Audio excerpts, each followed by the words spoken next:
all my fellow councillors. Councillor Campbell is unable to be with us this evening. I'd like to welcome our CAO and our Director of Finance is with us tonight, as well as Brian Harlick. He's running the controls here. And I believe CBC is with us, and two from CBC and the Guardian. And also to our viewing audience on YouTube. We're live on YouTube, and I believe the Journal Pioneer, or maybe this gentleman is representing the Journal Pioneer and the Guardian. And all those watching, welcome to our monthly meeting. We will, and members of the public, we have a number of people in the audience tonight. So is there a motion to approve the agenda? Moved by Councillor Adams and seconded by Councillor McDougall. Any questions? All in favour say aye. Aye. Contrary nay. Carried. Any conflict of interest declarations? I do not see any. Is there a motion to approve the monthly council meeting minutes of August 17, 2020 and the approval of the special council minute meetings of September 1, 2020? Moved by Deputy Mayor McCollum, seconded by Councillor Snow. Any questions? All in favour say aye. Contrary nay. Carried. Okay, we have a very special function to carry out tonight. And I'll get my trifocals adjusted here. And we have the Youth of the Year presentation to present. And we're very honoured this year to present it to Jane Min Rue Gillis. So in the meantime, while I'm reading this information, would Jane come forward and don't be shy. You come right up here. Like I say, I wear trifocals and I'm getting new lenses, but I'll do my best to make sure that the words are not doubled up here. The Youth of the Year, if you want to face the camera and your fellow councillors, don't be shy. The Youth of the Year is presented each year to a resident of Summerside 18 years old or younger, who through their volunteer contribution, extracurricular activities, and community involvement have helped make Summerside a better place in which to live. I am pleased to present this year's Youth of the Year award to Jane Min Rue Gillis, who graduated from Three Oaks Senior High School in June with the second highest average in the academic program. Jane was nominated by her friend Donna Ruth McNally, who was unable to be here tonight.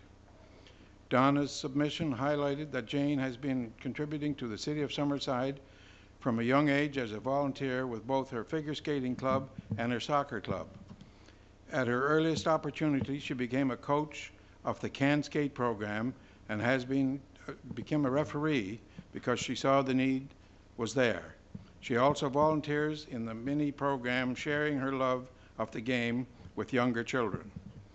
To use the words of the president of Jane's Figure Skating Club, Jane is a very dedicated, passionate, patient, kind, giving young woman. She looks for the best in people and doesn't judge. She exemplifies treating others how she would wish to be treated herself. She truly enjoys giving back and helping others. At Three Oaks Senior High School, Jane was a member of both the band and the wind ensemble. She was chosen by her band peers to receive a Student Choice Award in grade 10 and grade 12 due to both her music skills and her strong leadership. Another love of Jane's was the group at Three Oaks Senior High School, Envirothon. This is a club that teaches students about the environment and how it can be preserved and protected.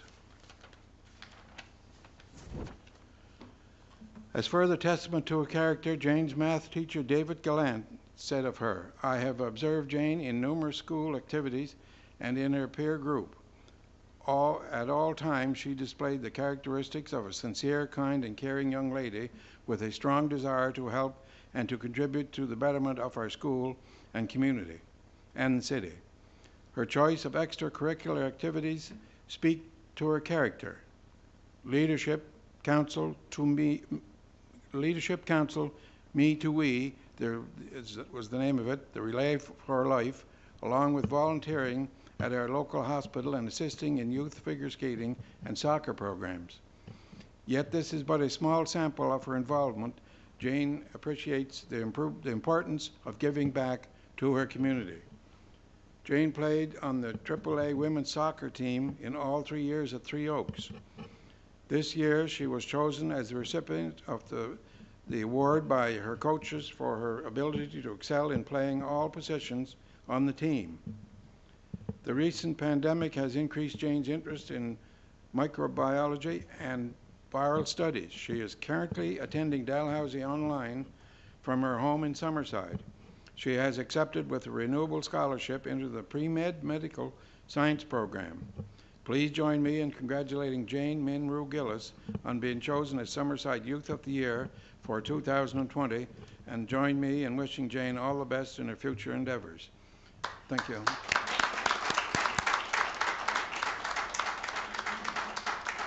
Maybe I'd ask the Deputy Mayor to come forward and we'll make this presentation.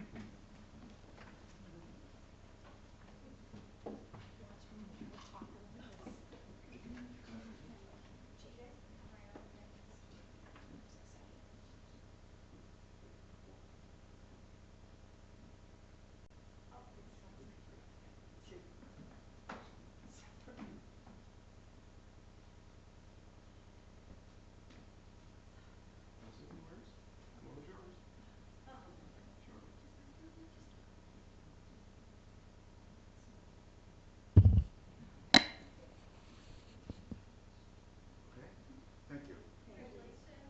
Congratulations.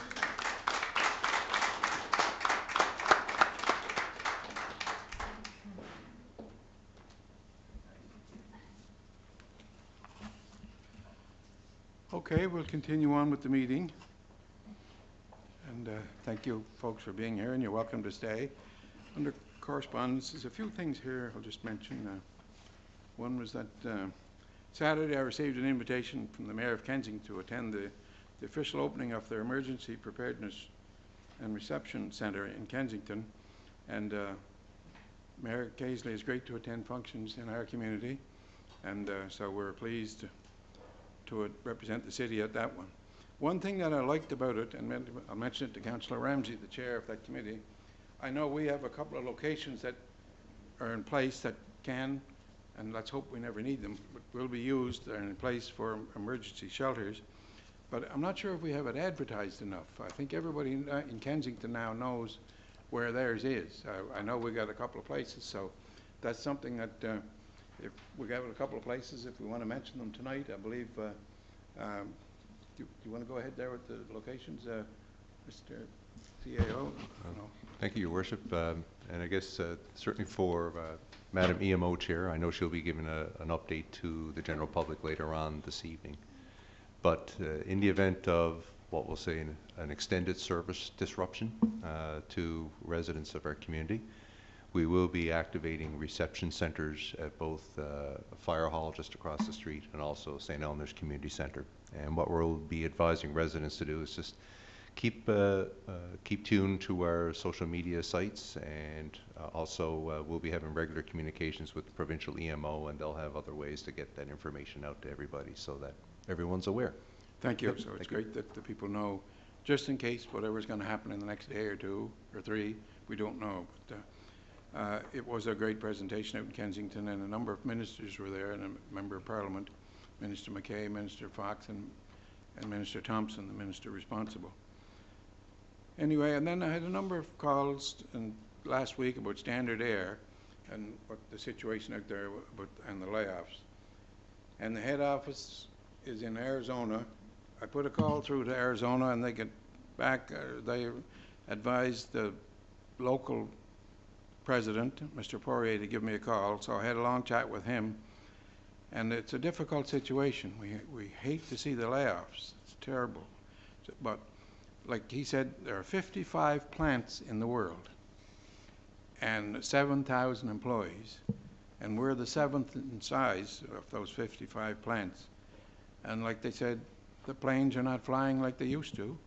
And it means with fewer planes flying, it means fewer engines that have to be remodeled. So that's the situation they're dealing with. And so if I have any more information than that, I'll certainly let council know, but that's basically where it is at this point. And I didn't hear of any more layoffs, but I'm not sure what the number is at this point. And was mentioned there earlier, we had the Atlantic Mayors Congress here a couple of weeks ago, which was very successful. Some great presentations made, and the presentations, I got them copied to members of council, and they all enjoyed themselves here in the city of Summerside.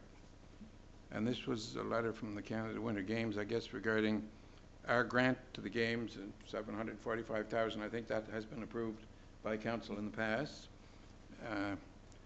And the Summerside and Area Historical Society, that was a letter from Peter Holman, but I believe it was read into the minutes at one of the last meetings. And we celebrated, I attended a celebration for Lady's 100th birthday, Mary Rattel. She is amazing and very healthy at that age. This was a letter from Grassroots and Cowboy Boots. That event is coming up in early October, and I would hope a lot of people will support that. And this came from Warren Ellis, who has raised, I believe, over $7 million the last number of years for hospital equipment, and we thank him for that. And this is the letter that came in from the Minister Stephen Myers, and he was here last week and announced the funding for Greenwood Drive and the walk and bike lane. So we're very pleased with that. And this was a request from Island Nature Trust looking for a donation. So that will be considered at finance. So that's all I have at this point. And I read over the weekend the report, maybe Councillor Ramsey will be reporting on it, but I read over the weekend a report, I don't know if study is the word, I think a report that was done in the fire hall. And I read it, and I made a lot of notes on it. I'm not sure if you'd call it a study or a report, but I guess in fairness, all they were asked to do was to have a look at the building, and we all know the windows are bad, and the doors are bad, and the roof is bad, and all these kinds of things. But I was sort of looking, and there was no mention of an elevator, and I was sort of looking for, you know, this building is 60 years old. Do they have recommendations there for something to do other than fix all these things? So, but anyway, we can get into that discussion later, whenever time comes. But I'm not sure if I found too much in it that we already didn't know when we toured the building. But that will obviously they need better accommodations over there, and we'll see how it unfolds. So that's all I have under correspondence, and if any councillors got any when they're giving the reports, the opportunity will be there. And we'll go on to the financial services. Deputy Mayor Norman McColeman, the floor is yours.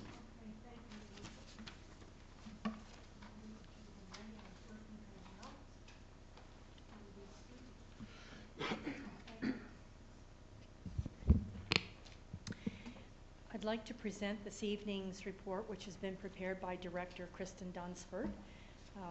And I'd like to just say good evening to all of my council colleagues, as well as yourself, Your Worship, and the residents of Summerside. As noted in our finance report presented at the August monthly meeting, submissions were being accepted until Tuesday, September the 15th, for our COVID-19 utility customer support program. These applications are being reviewed for eligibility, and applicants will be contacted by phone and by letter in the next couple of days to advise the outcome of that review. Utility customers approved under this support program are required to make equal monthly installments over a 12-month period, and the first payment is due October 1st, 2020, and then the first day of each month thereafter. Plus, the current monthly bill will need to be paid by its due date. On September 15th, 2020, an analysis of the utility accounts receivable presented the following regarding the status of utility customer account balances. And this was presented at our monthly committee meeting, and we're presenting it to the public this evening. Here are some of the more pertinent details to be acknowledged. A total overdue balance is $251,500 compared to $335,200 at the end of July 2020. This overdue balance comes from 676 utility customer accounts, of which 22 are commercial accounts and 654 from residential accounts. 11.9%, or in the amount of $29,900 of the overdue balance is greater than 180 days old. This compares to 20%, or $65,400 at the end of July 2020. For those customers who have outstanding balances and did not apply for the COVID-19 Utility Customer Support Program, they will be subject to our collection process, which may include disconnection for non-payment. The collection process will begin this week. My report today includes our preliminary financial results as of August 31st, 2020. These preliminary results show a deficit of $236,000, which is not unexpected due to the expectations of the impact of the COVID-19 pandemic on operations in all departments. We continue to review these results with individual departments and are developing a projection to determine potential operating results for the 2020-2021 fiscal year and options available to mitigate against the expected loss of revenue and increase in costs. Our year-end audit is in the concluding stages, and our 2019-2020 financial statements and an annual report will be presented to the public during the October monthly council meeting, which is scheduled for October 19th. I'd like to thank you for the opportunity to present this report, and either myself or Chief Financial Officer, Director Kristen, are available to take your questions. And I just have a few smaller notes that I want to mention unless there's any questions. Any questions for the Chair of Finance? If not, Councillor Snow? You talked in there about disconnection for non-payment for people like starting over, anybody that hasn't applied for the COVID relief. Mm-hmm. If during that process, when we're reaching out to any customers who may qualify for that, are they able to still qualify or apply? Or was there a cutoff date for that? I'm just thinking if some missed the information going out for whatever reason, and they're truly affected by COVID. Well, I'll let Director Kristen answer that. Sure. But we did give notices. Okay. I'll pass it over. We did give notice, and we did contact many of these customers by phone and by email, and sent out the request for applications in the utility bills for August. We will consider payment arrangements, but we not under the COVID support program, which is over a 12-month period. Okay. We will work with customers, but it will be for a shorter period of time. Thank you. Thank you, Director Kristen. Also, I did want to mention to members of council that in your package of financial information, there is a summary of your revenue or the city's revenue and expenses as of August 31st. And if there are any further questions on that, you can direct them to the director. I also wanted to mention, just very briefly, I'd like to offer condolences on behalf of Mayor and Council to the family members of the late Honorable Nancy Guptill. Ms. Guptill was a former city councillor, MLA, and legislature speaker. And we also want to acknowledge a former councillor, Mr. Vance Bridges, recently fell and broke his hip, so we want to send well wishes to him on behalf of Mayor and Council. And that concludes my report. Thank you. Anything further questions for the Chair of Finance? Okay, we'll continue on with the agenda here. My paperwork's sorted out here. Tech Services, Councillor Justin Drawn, you have a report? I do. Thank you very much, Your Worship.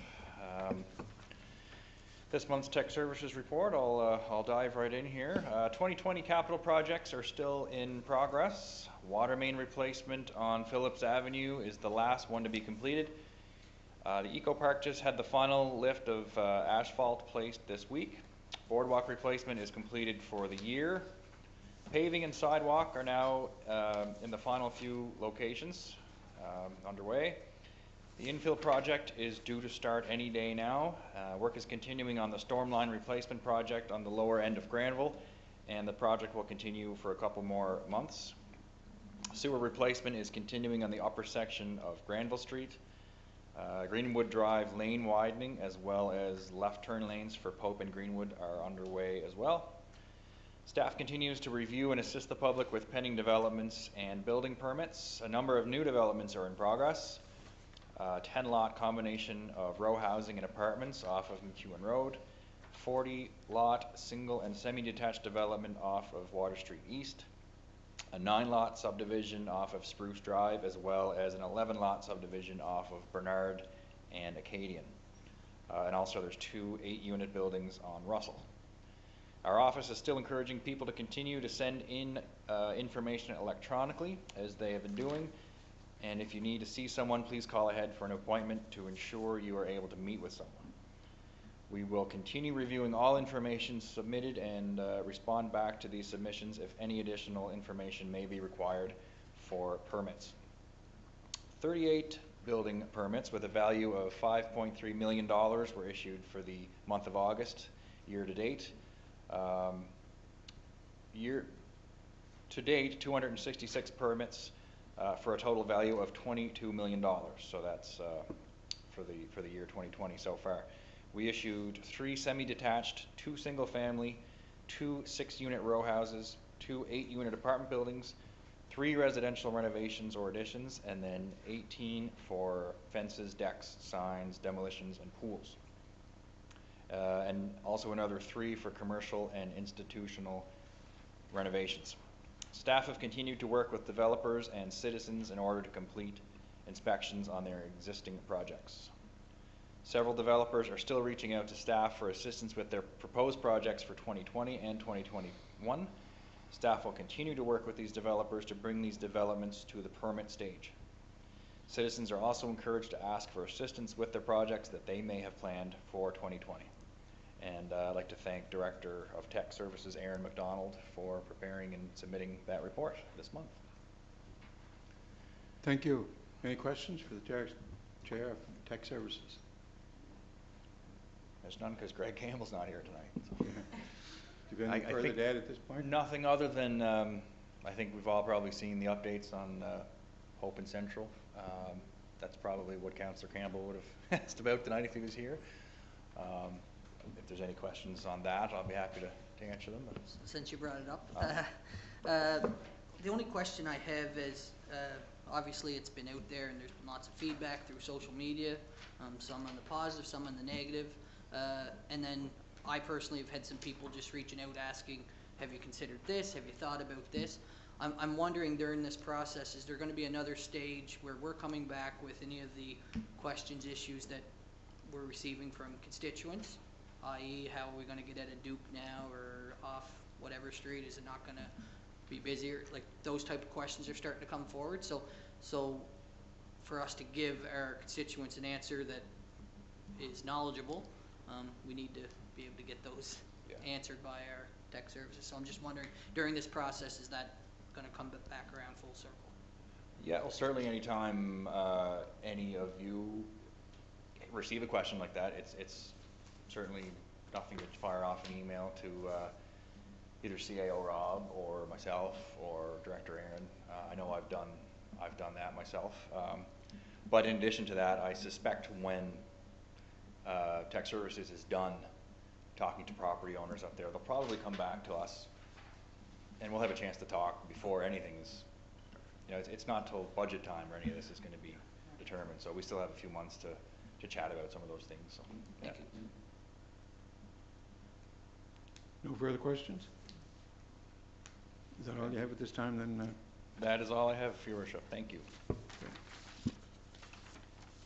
Okay, we'll continue on with the agenda here. Councillor McFeely, you have a couple of reports. The first one's the Planning Board. Planning Board, Your Worship, thank you. And Resolution. just a resolution, Your Worship, from Planning Board, and I will move it to get it on the floor, and moved by myself, Councillor Brian McFeely, and seconded by Councillor Kerry Adams. It's resolution number COS 20-089. Whereas an application was received from Billy McKendrick for a conditional use approval to allow home-based business car detailing at 490 North Market Street under the City of Summerside zoning bylaw. And whereas the conditional use approval was denied by the development officer on August 25th, 2020, based on the home-based business occupying more than the allowed 25% of dwelling floor area. And whereas under section 5.17C of the City of Summerside zoning bylaw, an applicant who is denied a conditional use permit by the development officer, either in respect of a new permit for a home-based business or renewal, reassignment, or amendment of an existing permit, may request in writing within 21 days of the decision of their application to be reviewed by council. Council, after hearing the recommendation of the planning board, may approve or deny the permit. And whereas the planning board reviewed the application and made a recommendation on September 1st, 2020, and whereas the application does not bear the recommendation of planning board meeting of September 1st, 2020, be it resolved that the application from Billy McKendrick for conditional use approval for a home-based business to allow a car detailing business be approved. Moved by Councillor McFeely and seconded by Councillor Adams. Any questions on the resolution? Councillor Snow, you have a question or comment? Both, I guess. Mr. McKendrick, he's a constituent of mine. After our planning board committee meeting, I personally put out something asking for feedback.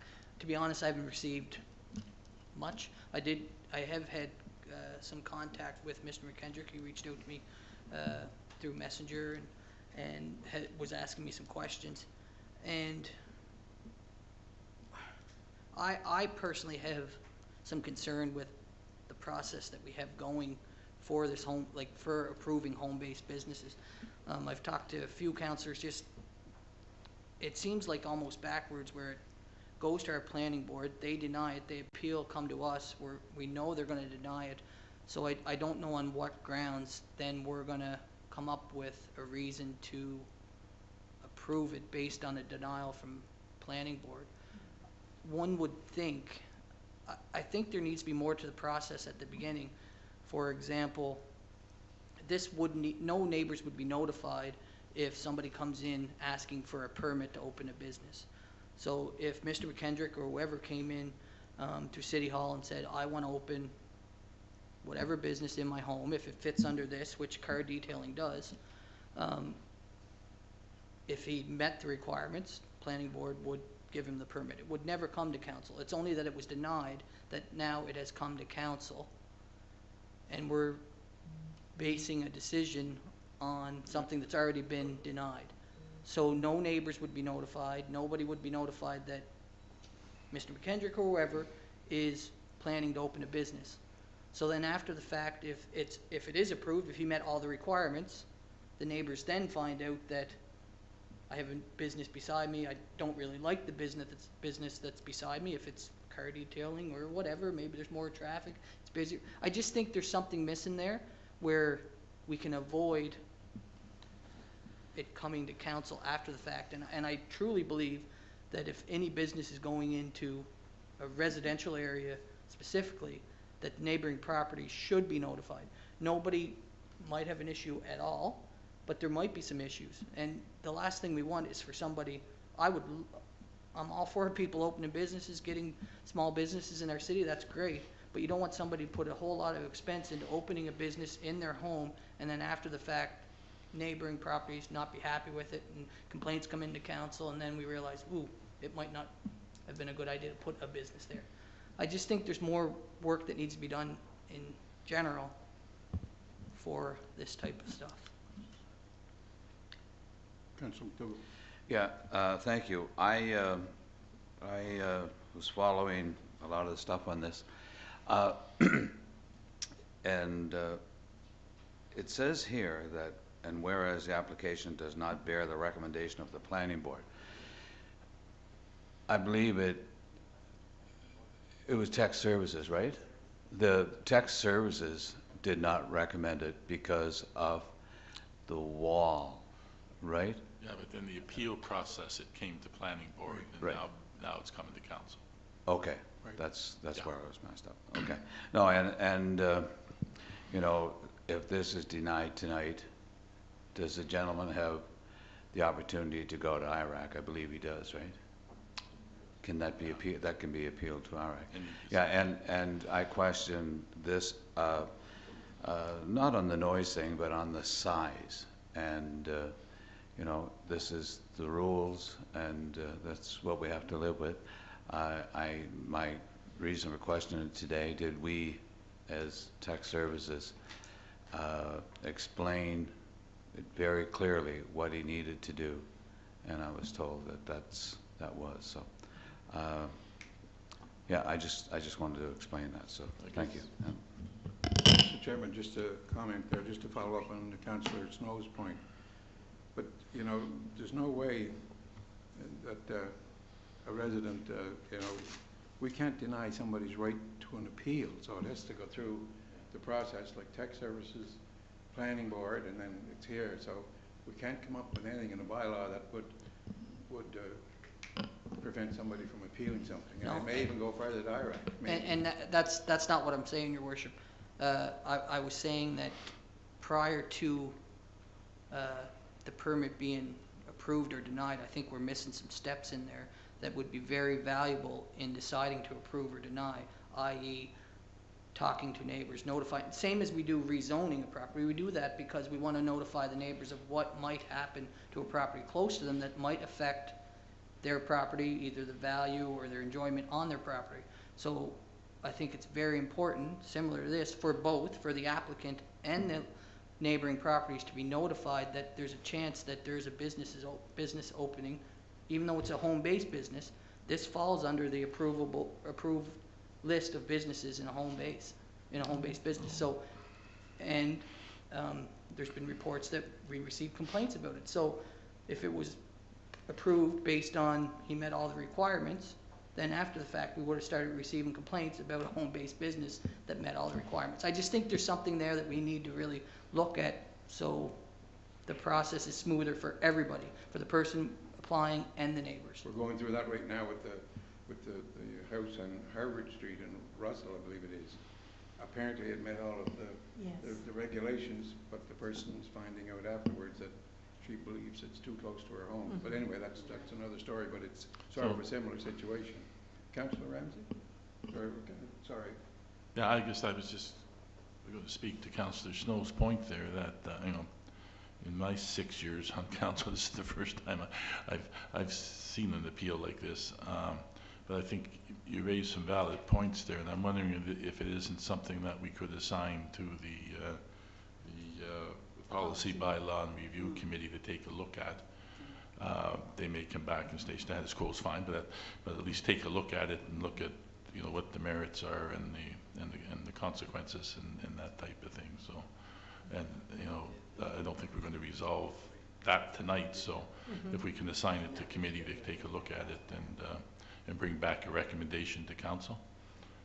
Thank you. There's two lights on here, Councillor Ramsey and Councillor Deputy Mayor. I'll let Councillor Ramsey go. Councillor Ramsey, go ahead. Well, thank you, and Councillor Snow, I agree, and I think we should look at that, you know, and notifying neighbors before we do go ahead and either approve or not approve of these small businesses.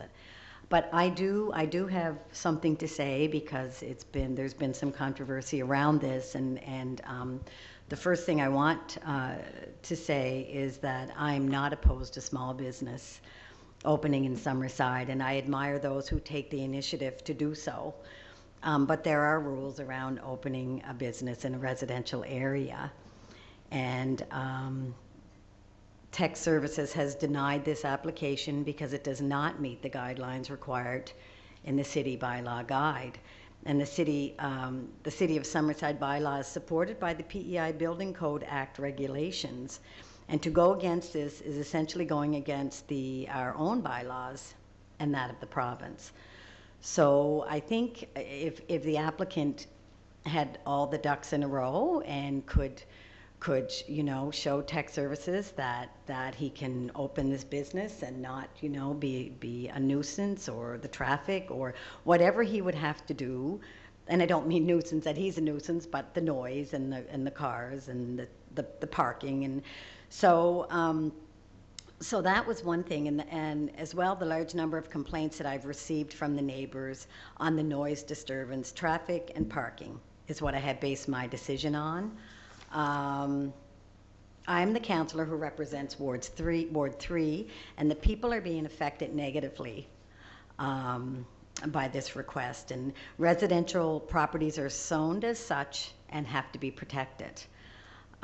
For this reason, I cannot support this appeal.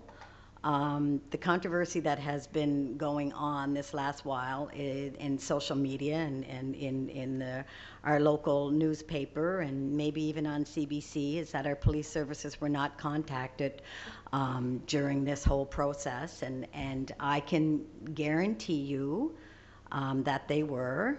I have emails, I have times of phone calls, and there were many calls made to the police. So it's unfortunate that that word is out there that police weren't contacted because of the situation, because they were. And again, I would like to see the applicant have his ducks in a row and be able to open his business. That would be my hope. But as it stands right now, I can't support this. Thank you. You mean in this location?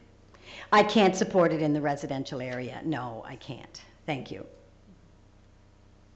Councillor or Deputy Mayor McCallum, and then Councillor Drawn, or whomever wants to go first. The lights come on. All right, I will speak to it because of Councillor Snow's comment about the policy.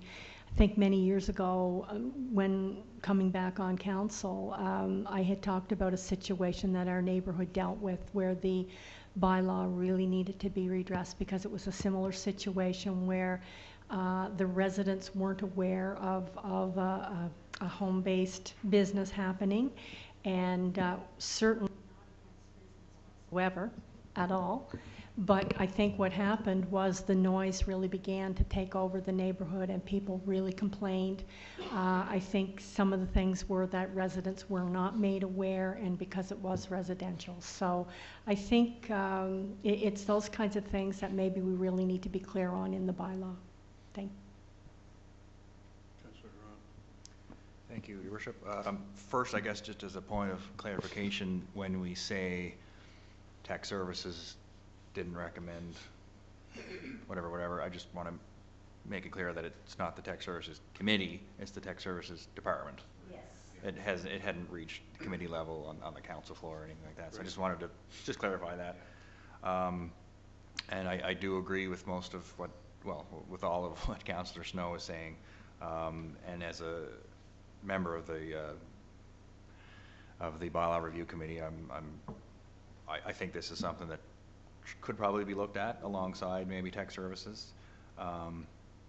One question I did have was just when we were going through this whole process, it was mentioned that it really came down to the square footage that Mr. McKendrick is using for the business versus you know, what percentage of the premises is used for residential. And it was kind of the number allowed was really close to what he was, and in all fairness, it still wasn't to what it should have been. But I was just wondering, did tech services actually go in and measure that area? Because from what I understand, it was just kind of an estimate given by Mr. McKendrick, and then tech services kind of said, okay, but I'm just wondering if they actually measured it, if that number might, you know, kind of fall into closer, or maybe further away than what it needs to be, but it's not really, the process in determining the square footage doesn't sound like it's very by the book. I don't know if I'm, you know, being as clear as I could be, but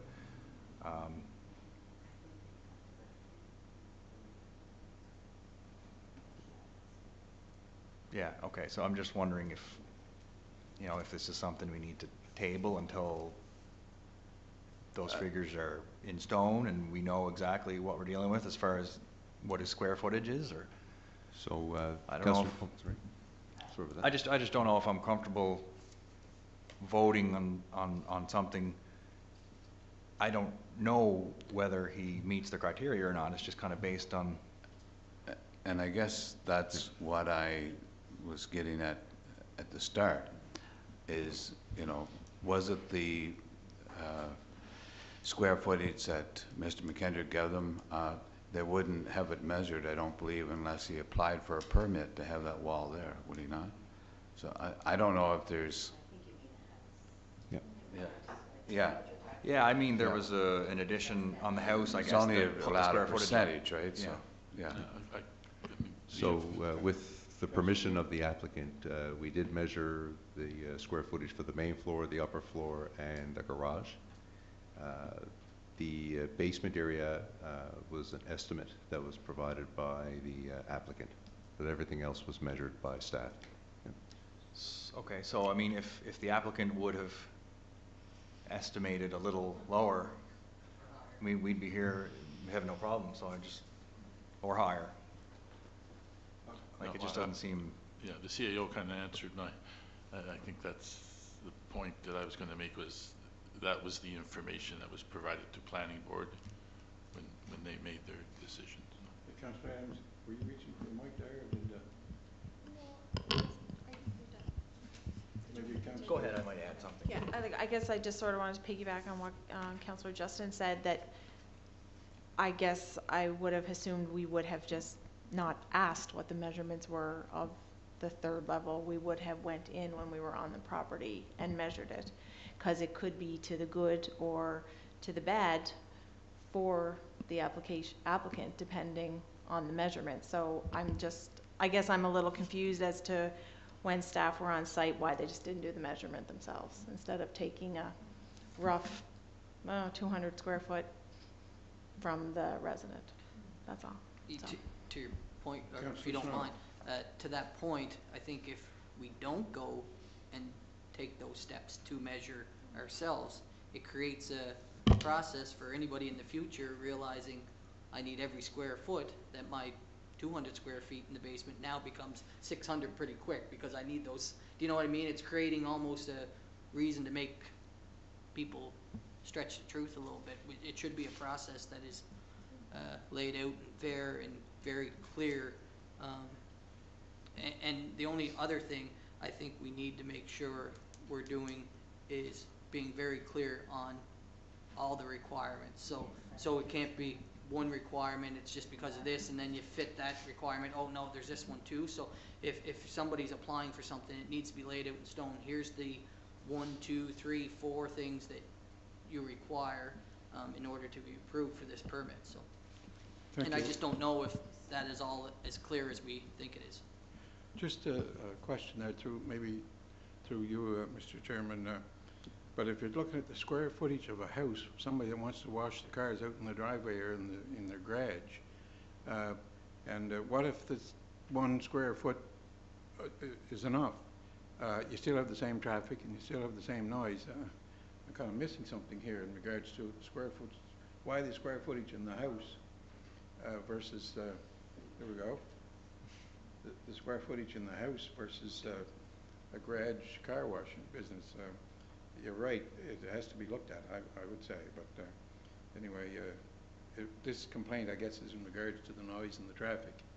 Not if it was 1 more square foot, it'd still have the noise and the traffic. And you know what, if this could be, this could be tabled and we can look at it again, but from the information we have right now is that he doesn't meet the criteria. That's the problem right now.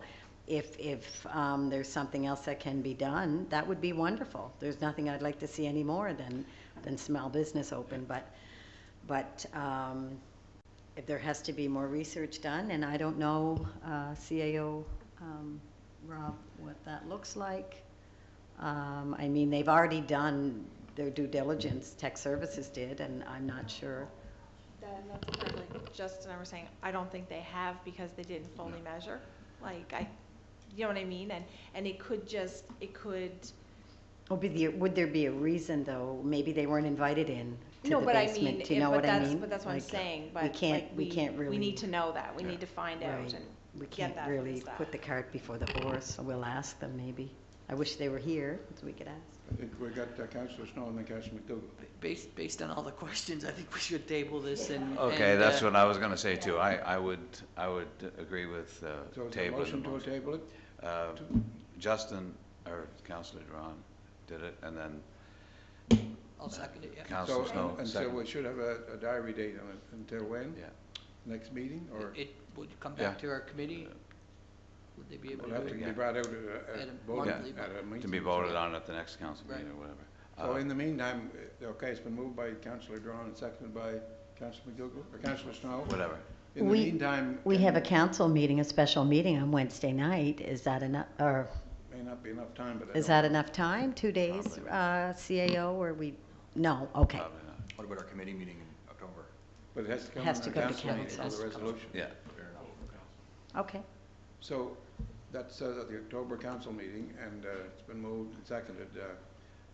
There's no discussion on the table. Yeah, no, yeah. You just said in the meantime, if I can piggyback on. Yeah, no, in the meantime, can the person still operate because there's no decision from this council? No, they were asked to cease and desist. Yeah, I know they were asked, but Yeah. I'm just wondering legally, since we're tabling it, if the person can still operate. Well, they still wouldn't have a permit. They still don't have a a permit, no. Yeah, Okay, so that's clear, as long as the person knows that. right.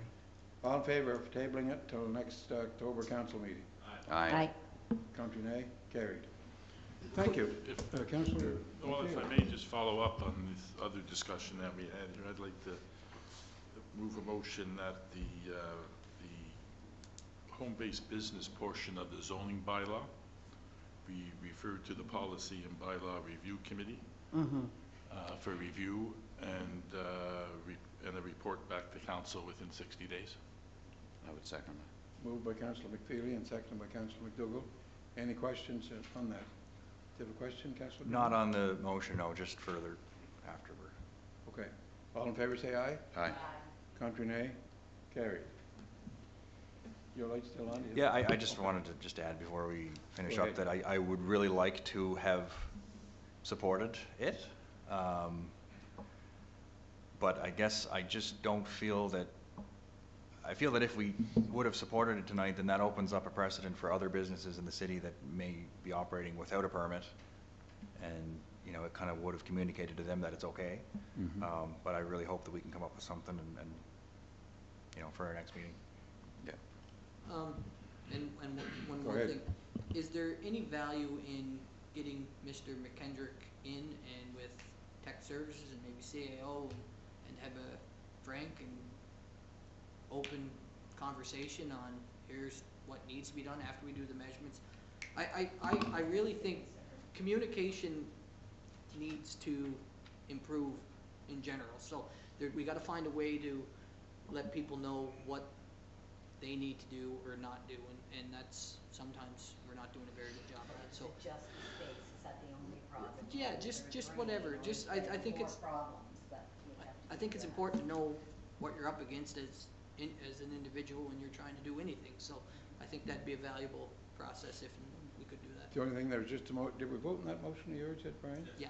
Okay, but there is a motion just passed that would bylaw committee look at this, so is it fair to pull in one person or notify? I think you should, if you're gonna do that, anybody That else should is be the thinking about it, policy. it should be others Yeah. Good point. if they wanna make a presentation. Okay? Yeah. Okay, we'll get back on the agenda here.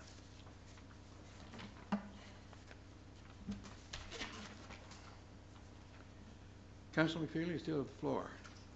You're not Your finished yet. Worship, We'll move on to the Economic Development Department report, and I thank Director Mike Tutuska for the report. Several topics that we'll talk about here, Your Worship. I'll just go through them quickly. Immigration, about 5 Summerside endorsed PNP clients continue to reach out to our office weekly. Despite the prevalence of COVID-19, many of these folks have started businesses in the past few months. Typical inquiries include finding homes, finding business space, identifying businesses for sale, school information, obtaining data, and so forth. In the case of finding homes, we usually connect the client with a realtor since they know that area best. In our past 2 newsletters, we have profiled 4 of these new businesses, including Z&G Asian Fusion Cuisine, Moments Cafe, Quality LED, and Ann's Cake and Cafe. We have received positive feedback from our readers, and the business owners have been very appreciative.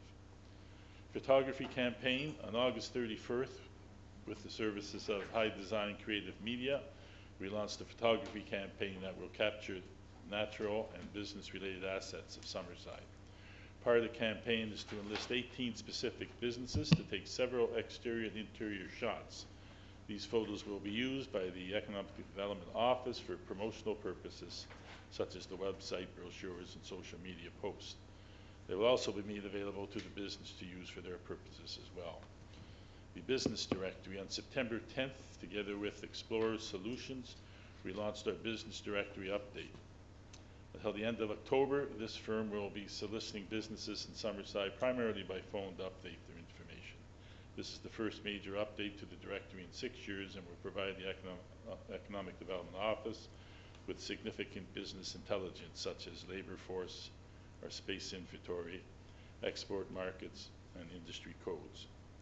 The Atlantic Mayors Congress, on Friday, September 4th, Director Mike Tatuska presented to the delegates of the Atlantic Mayors Congress how the Credit Union Place, and I know a number of councillors were there. Unfortunately, I wasn't able to be there. The first presentation, together with Gerard Giroux, concerned green energy initiatives, particularly the Summerside Sun Bank. The second was about coming out of the COVID-19 pandemic. For the latter, several questions were posed to the attendees and their answers collected. They are currently being prepared to send out to all delegates. As well, Your Worship, I want to update the public and council on some significant projects that were involved in the core block project. As council had previously discussed, we are moving towards the demolition of the core block property, which includes the Regent, Cook Insurance, Crockett, and Purple Parrot. The physical demolition is slated to start sometime in mid-October, and demolition and the site remediation completed by early November, and contractors are currently working on remediation of hazardous materials inside each building prior to demolition. We're also working on the preservation, as directed by the Heritage Planning Board, the preservation of parts that can be preserved, and staff are continuing to explore those possibilities. The Echo Park, now referred to as the Summerside Business Commons, is nearing completion of its Phase 2 infrastructure. Again, we have had some setbacks with construction delays and timing, but most of the needed infrastructure to facilitate development is now in place. The office is currently now working with a prospect in collaboration with another organization on PEI to see its first building start late fall or early spring of next year, bringing a quality tenant with quality employment opportunities, something that was envisioned at the onset of this initiative. Our goal is to try to attract sustainable and export growth-oriented companies to Summerside. Granville Street North, we continue to have very positive discussions with a number of proponents on the North Granville property, home to the former Holland College. Staff and council are having various discussions about how to collaborate with all parties, including the private sector, to transform this highly valuable piece of strategically located real estate and do so with economics at its foundation. We are optimistic that over the course of the next several weeks and months, we will be able to find a solution to a legacy challenge from the city's perspective, as well as the various partners, to move a fulsome redevelopment plan forward for the whole site. Thank you, Your Worship. Any questions for the chair of this committee? Just a comment, Your Worship. Just regarding the Granville Street North, excited or happy to hear that things continue to progress on that location, and I'm hopeful that it's more like weeks instead of months that we get to the finish line, but I realize things do take time, something I don't have a a lot of patience, but I'm working on that as an individual. But I'm really hoping that things continue to move along and we get there, because I think it'll be a huge positive for the city. Yeah, and you know, we all get frustrated with the timing and the time, and when you have multi-partners and the kinds of dollars that are involved in these kinds of discussions, it just takes time to work through the various challenges that are there. So I know it's difficult to have the patience, and I struggle with that a bit too, but you know, things keep progressing. The difficult part about all this is, you know, when you're in this economic development game, is there's a lot of stuff you can't share, because at this point in time, because we just aren't there yet to be able, but you know, at the appropriate time, the right announcements will be made, and we'll get things rolling. So thank you. Thank you, Councillor McFeely, for your report, and also for your comments there. And I commend the Economic Development Committee on this project. To follow up what you said, it takes a lot of time, and we did have another meeting, I think, last week, or within the last 10 days or week or so, and things are moving forward, but we just need a little bit more time, and it would appear to me that there's going to be great news to announce there, hopefully soon. And I can't go out on a limb any further than that when I say soon. Soon, it's not tomorrow, that's for sure, but we're getting close to getting something tied together. But it takes a lot of meetings. Councillor Ramsey, you have police report and the fire services report and fire emergency planning. Floor is yours. I do, thank you. And good evening, everyone, and welcome. So I'm going to do the emergency measures report first. I know everybody's a little concerned with Teddy coming, and so we're monitoring the path of Hurricane Teddy and are prepared to respond to the event that this storm system creates any disruption of service to residents. We ask residents to refer to our social media sites for any updates on the city's response to the system.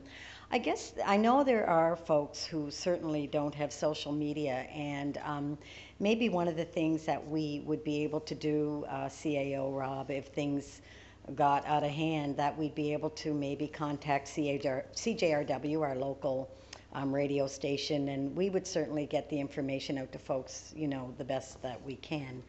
And I want all residents to know that our efforts to ensure we are prepared to respond to any emergency continue on many fronts.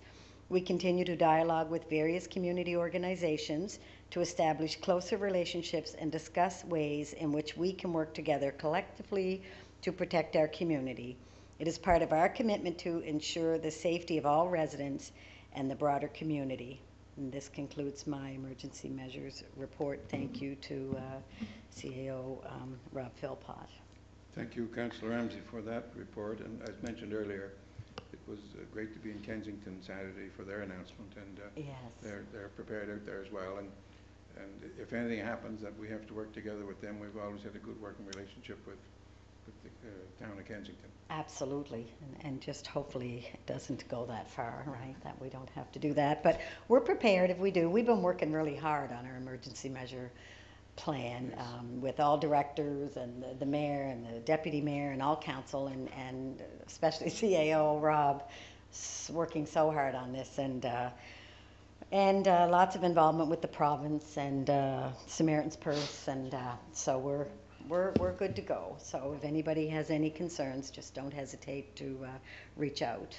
So Brian, do you have just a comment, and yeah, certainly kind of congratulate you and the CAO and anybody involved in kind of moving this emergency plan of the cities forward in a positive way. But just a comment for residents, I guess, is that, you know, each of us have a responsibility to be prepared ourselves. Yes, absolutely.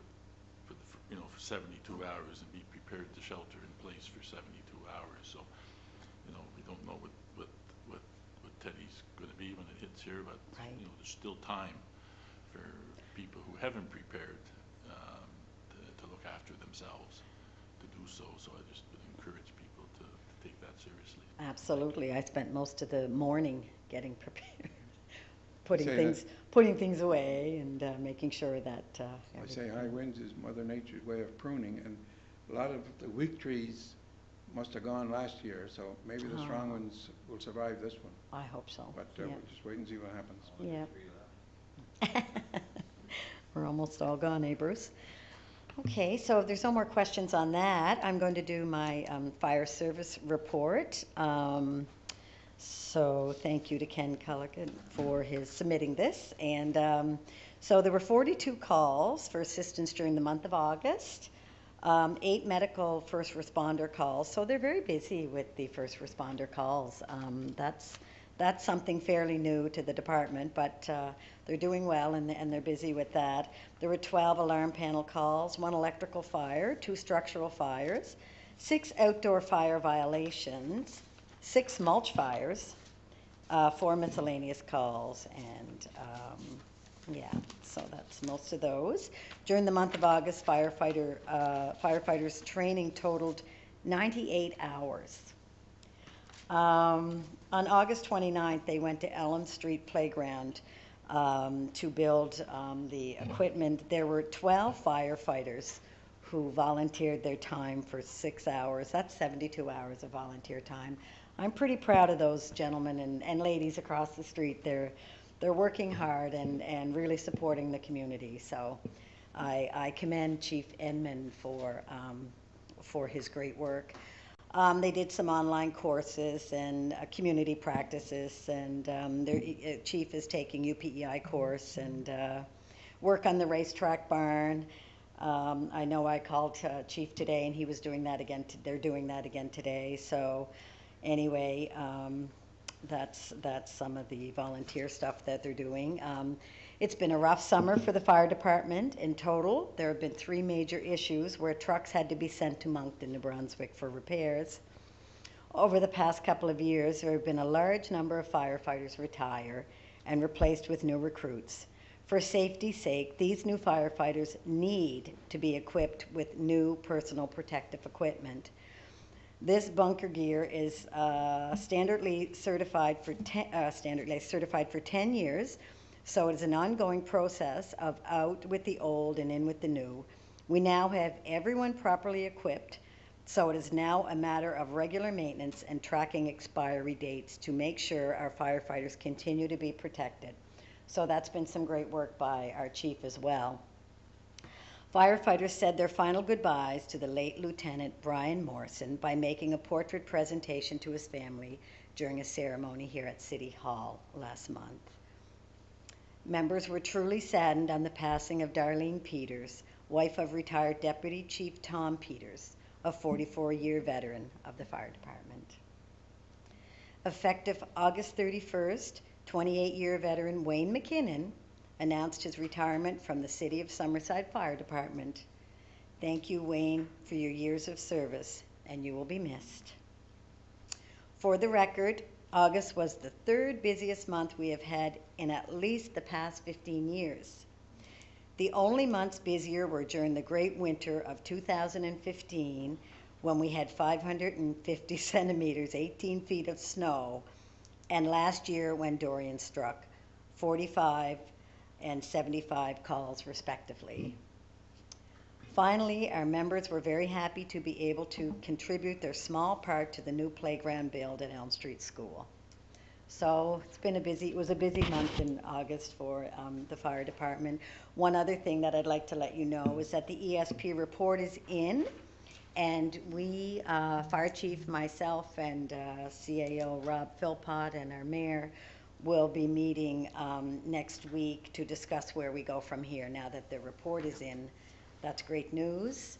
The other thing with the fire department, they'll host the Santa Claus Christmas Parade again this year. I want to say thank you to them.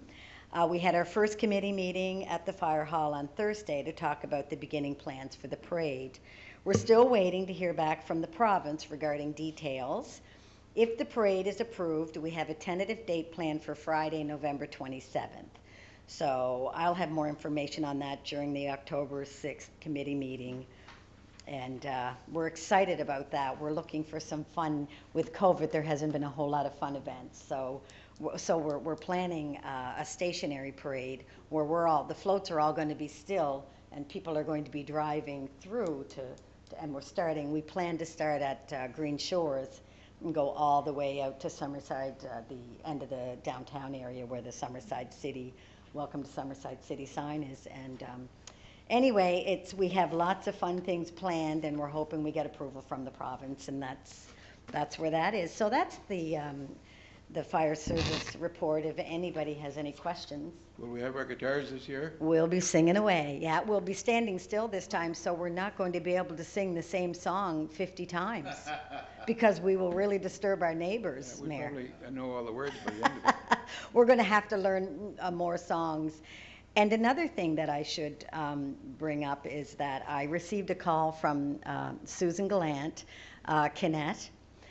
They are planning to do the Christmas Daddies again this year, and they're hoping that we as council will be able to sing our regular Christmas song. And I assured them that we would. We're going to have to record it and send it in, and I'm going to do some singing with Keelan Wedge, and I'm excited about that for the Christmas Daddy show. So anyway, that's a few things coming up, a few fun things. So are you guys all game for this singing this year again?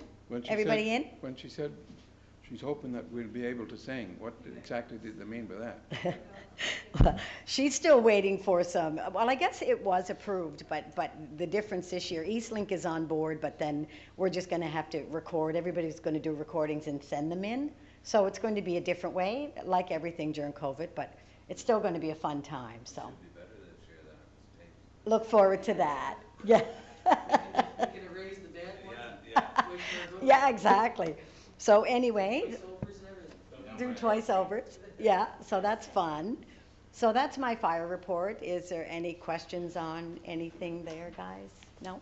Oh, you mentioned that, I did read that again, and I made a couple of comments on it, and there will be a meeting hopefully fairly soon on that. Yeah, CAO Rob Philpott mentioned that the other day. We're going to be meeting either later this week or the beginning of the next week, and we'll get started at that right away. I'm excited to see where that's going. Like I said, I'm not sure how much we paid for the report, but I don't see personally anything in it that we really didn't know, but we can get into that discussion whenever we have the meeting. Yeah, well, I think well, what we saw, but what we can see and what we really know, what's underneath, what the guts are, Yeah. you know, and that's what they were able to come up with, so. I was looking it's a sort good of for report. a 50-year plan, but I guess that wasn't asked for, A sort of thing. 50-year plan. Well, you know, I mean, whatever they do, if we just paint, fix the windows, we're still back space-wise, so. Anyway, that's a discussion that we'll start. Yes, whenever and our that's what meetings. we're, you know, I think there was a certain amount on repairing the building, but then, you know we need more than repairs at this point, so, yeah. So we'll have that meeting the end of this week or the beginning of Okay, next, sure. Mayor. Good. Okay? Thank you. So that is fire report. Did we get a copy of the report? It was sent out on an email. Yes, and I just printed one off for myself, and the mayor probably printed one off as well, so, yep. You have a police report as I well? do have a police report. Committee and volunteer work, and so as a result of ongoing pandemic, we continue to have meetings during the month with the province, health, and other police agencies and PEI conducted through teleconferencing. Staff continue to respond to concerns from public health for self-isolation, etc., and Summerside Police Services has completed assisting the province at the Confederation Bridge, so that has come to an end. There were no training for the month of August, continuing discussions with the province regarding doing some online training through the Police Academy until the in-person training can once again commence in September. Deputy Chief Walker performed 2 assignments with Lieutenant Governor. There were still no other additional communities activities as a result of COVID-19 pandemic. And the following is a list of some of the occurrence totals for August 2020. Calls for service were 725. Traffic accidents were 31. Reported crimes of assault and threats were 21. Theft reports were 44. Impaired driving offenses were 3. Highway Traffic Act charges were 186, including 77 for speeding. This is a significant increase from previous months. As I mentioned at the committee meeting a few weeks ago, police services are doing a traffic infraction campaign as of August 15th. It appears that it is proving to be very successful. It's really nice to see our officers out doing this campaign, and it's something that council has been requesting for a long time. So it's nice to see that it's taken place now. I'm excited, but people just need to slow down and realize, and I guess we're given kind of fair warning here that they're out and about. Break and enter reports, business and residential, were 9, and drug enforcement charges were 6. Talk a little bit about Halloween. We're still waiting to hear back from the province on what will take place, and we'll keep you posted. There is no information on that yet, but should know more by committee meeting, hopefully the beginning of October, that the province will have made their decision on where we go with that. So before the October meeting, we'll know whether there's a door-to-door. We hope to. If the province will allow that. Right, and the province is still talking about it, and they just haven't released any information on it yet. So we'll just we'll keep our ear open, and then Well, if there's a curfew for 8 o'clock, that can be processed at the October meeting. Right, I'll give all information on the October meeting on Halloween. And then I'm just happy to announce that the SRO is in place at Three Oaks High School, so that's our police officer. I'd like to thank the province of PEI and the city of Summerside for funding this pilot project. It was in place for last school year, but was cut short due to COVID-19. So happy to announce that it's back and up and running for 2020 and 21 school year. That's exciting for I know the principal at Three Oaks is pretty happy about that. We did talk at our committee meeting that Minister Thompson would be meeting police services regarding the telewarrants. That did happen last week. Police and City Council met with Minister Thompson to discuss ways, well, not all City Council, I guess I need to be fair because everybody wasn't able to be here, but myself and the mayor and CAO and Councillor Greg Campbell. Police committee. And the police committee, yeah. And a number of police officers. It was really for the officers to meet with the minister. Anyway, to discuss ways in which to process obtaining search warrants and how we can improve that and reduce the administrative effort and time required to obtain a warrant. The province has committed to look at this issue as soon as possible, with a view to possibly instituting a telewarrant system whereby police can obtain a search warrant by way of televideo conference, as opposed to current method of having to apply for and justify the reason for a warrant in person, and therefore would stop us from having to drive, the police officers from having to drive to Charlottetown every time they need a warrant.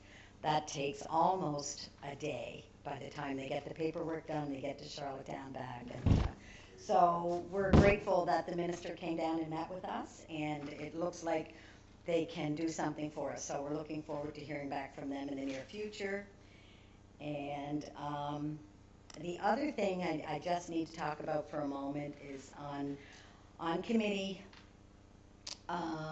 meeting last whenever it was, 2 weeks ago, we talked about Elm Street and Willow. And what we proposed were 2 speed bumps on Elm Street, which was requested by many of the residents. I talked with Gordon McFarland, who was doing the study, and he did say that the speeding on Elm Street, the percentage was quite a bit higher than it was on many of the other streets in Summerside. So he says, we can justify putting a couple of speed bumps there. So that was, I was happy to hear that, because the residents say it and the teachers say it and the principals say it, but unless, sometimes unless that study's completed and we get the word from staff, then, so it's really nice that's hopefully going to take place in the very near future. We also talked about a four-way stop on Willow and Elm.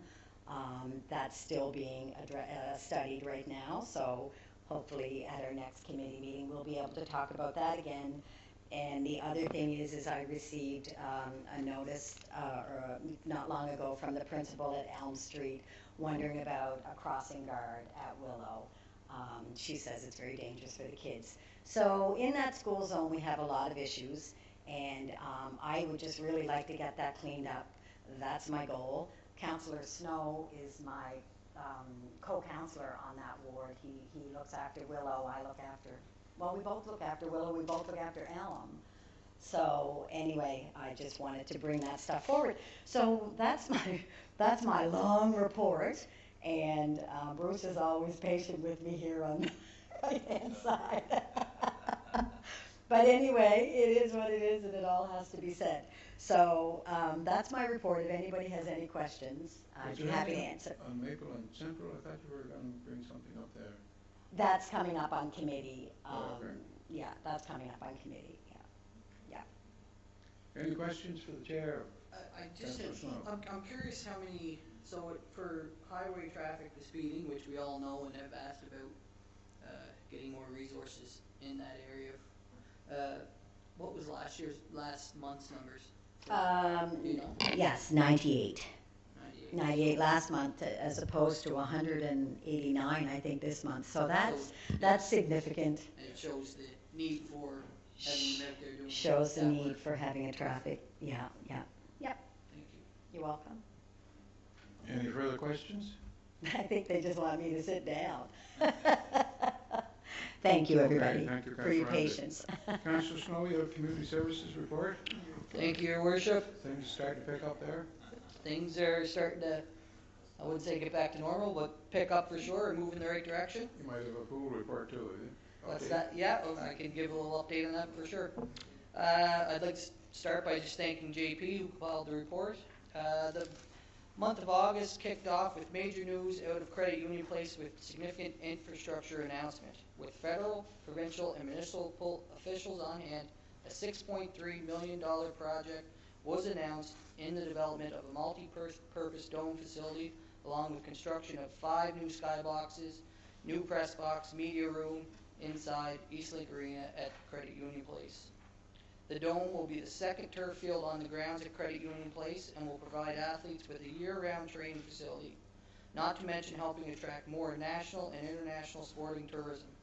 The skyboxes and media room in Eastlink Arena at Credit Union Place will feature a much improved press box media room area, along with premium seating and high-level furnishing in the skybox.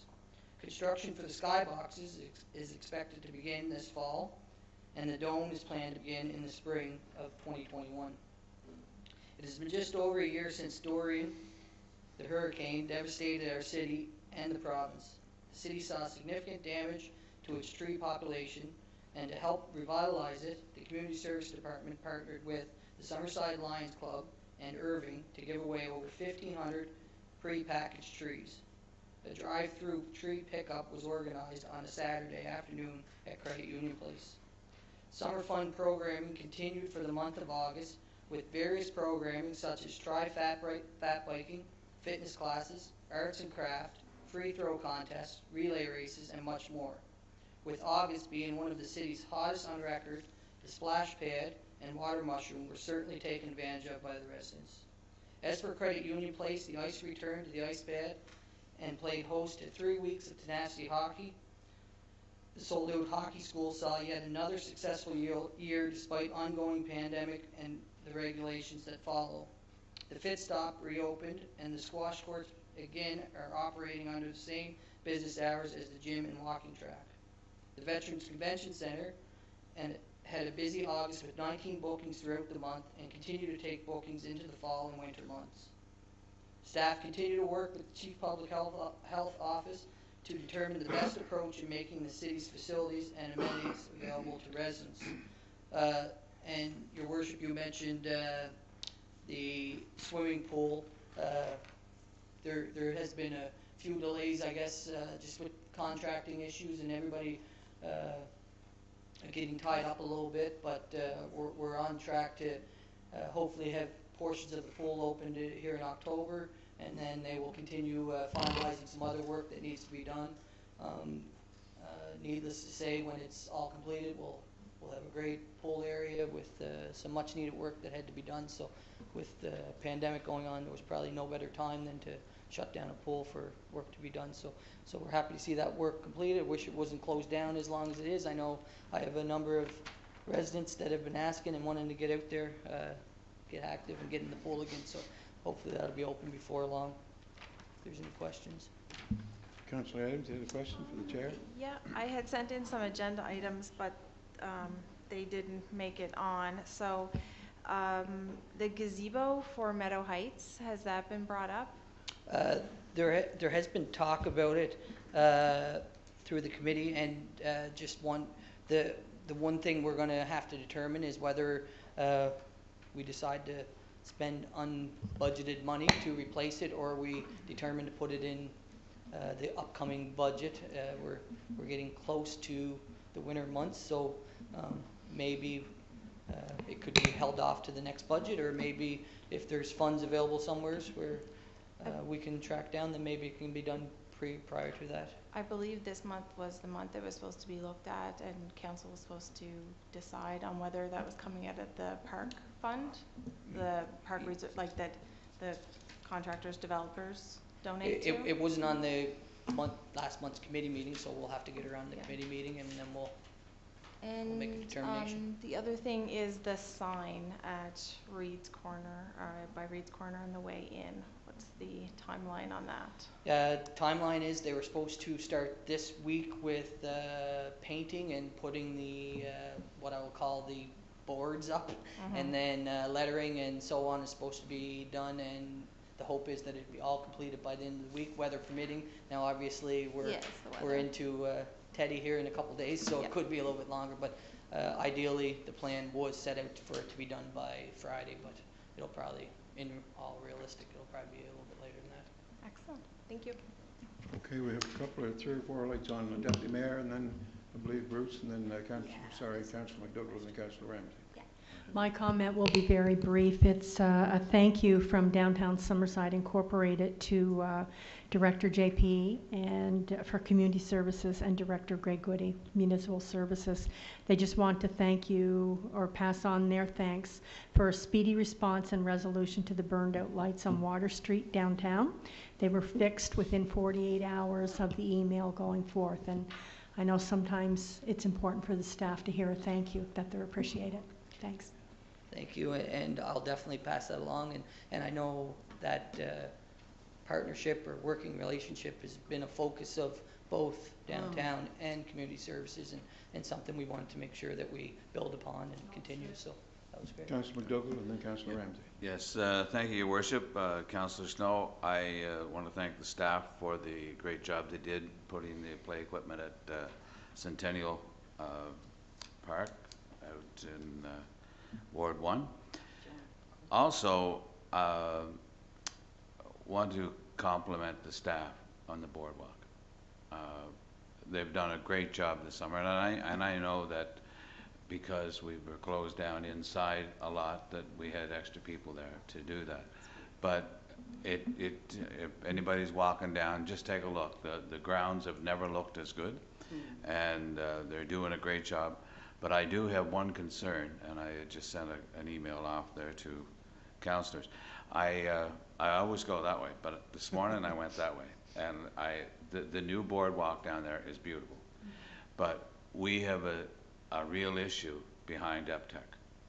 The EPTEC boardwalk, and I believe it belongs to the province. Yes. It needs to be addressed, and not only the boardwalk, the railing is not that strong. I was down by there this morning, and I think that we need to have a conversation with the province right away to have a look at that. So maybe CAO could prepare a letter for the province. I'm not sure what minister would be responsible. I'm not sure, but if it's dangerous, community. Yeah, I'm not sure who. Well, if we send it to Minister McKay, who's responsible for Summerside right now, and our current suggest. MLAs as well, that, you know, hopefully they're all Yeah. willing to do the work needed to get the work done that we need, so. And if it's dangerous, that should be emphasized in the letter. We put a lot of money and effort into our boardwalk, right? So, Yeah. so we would expect the same of them with Yeah. what they have. Councillor Ramsey? Thank you. I just have a really quick question, because I get it asked this question a lot from the residents, especially lately.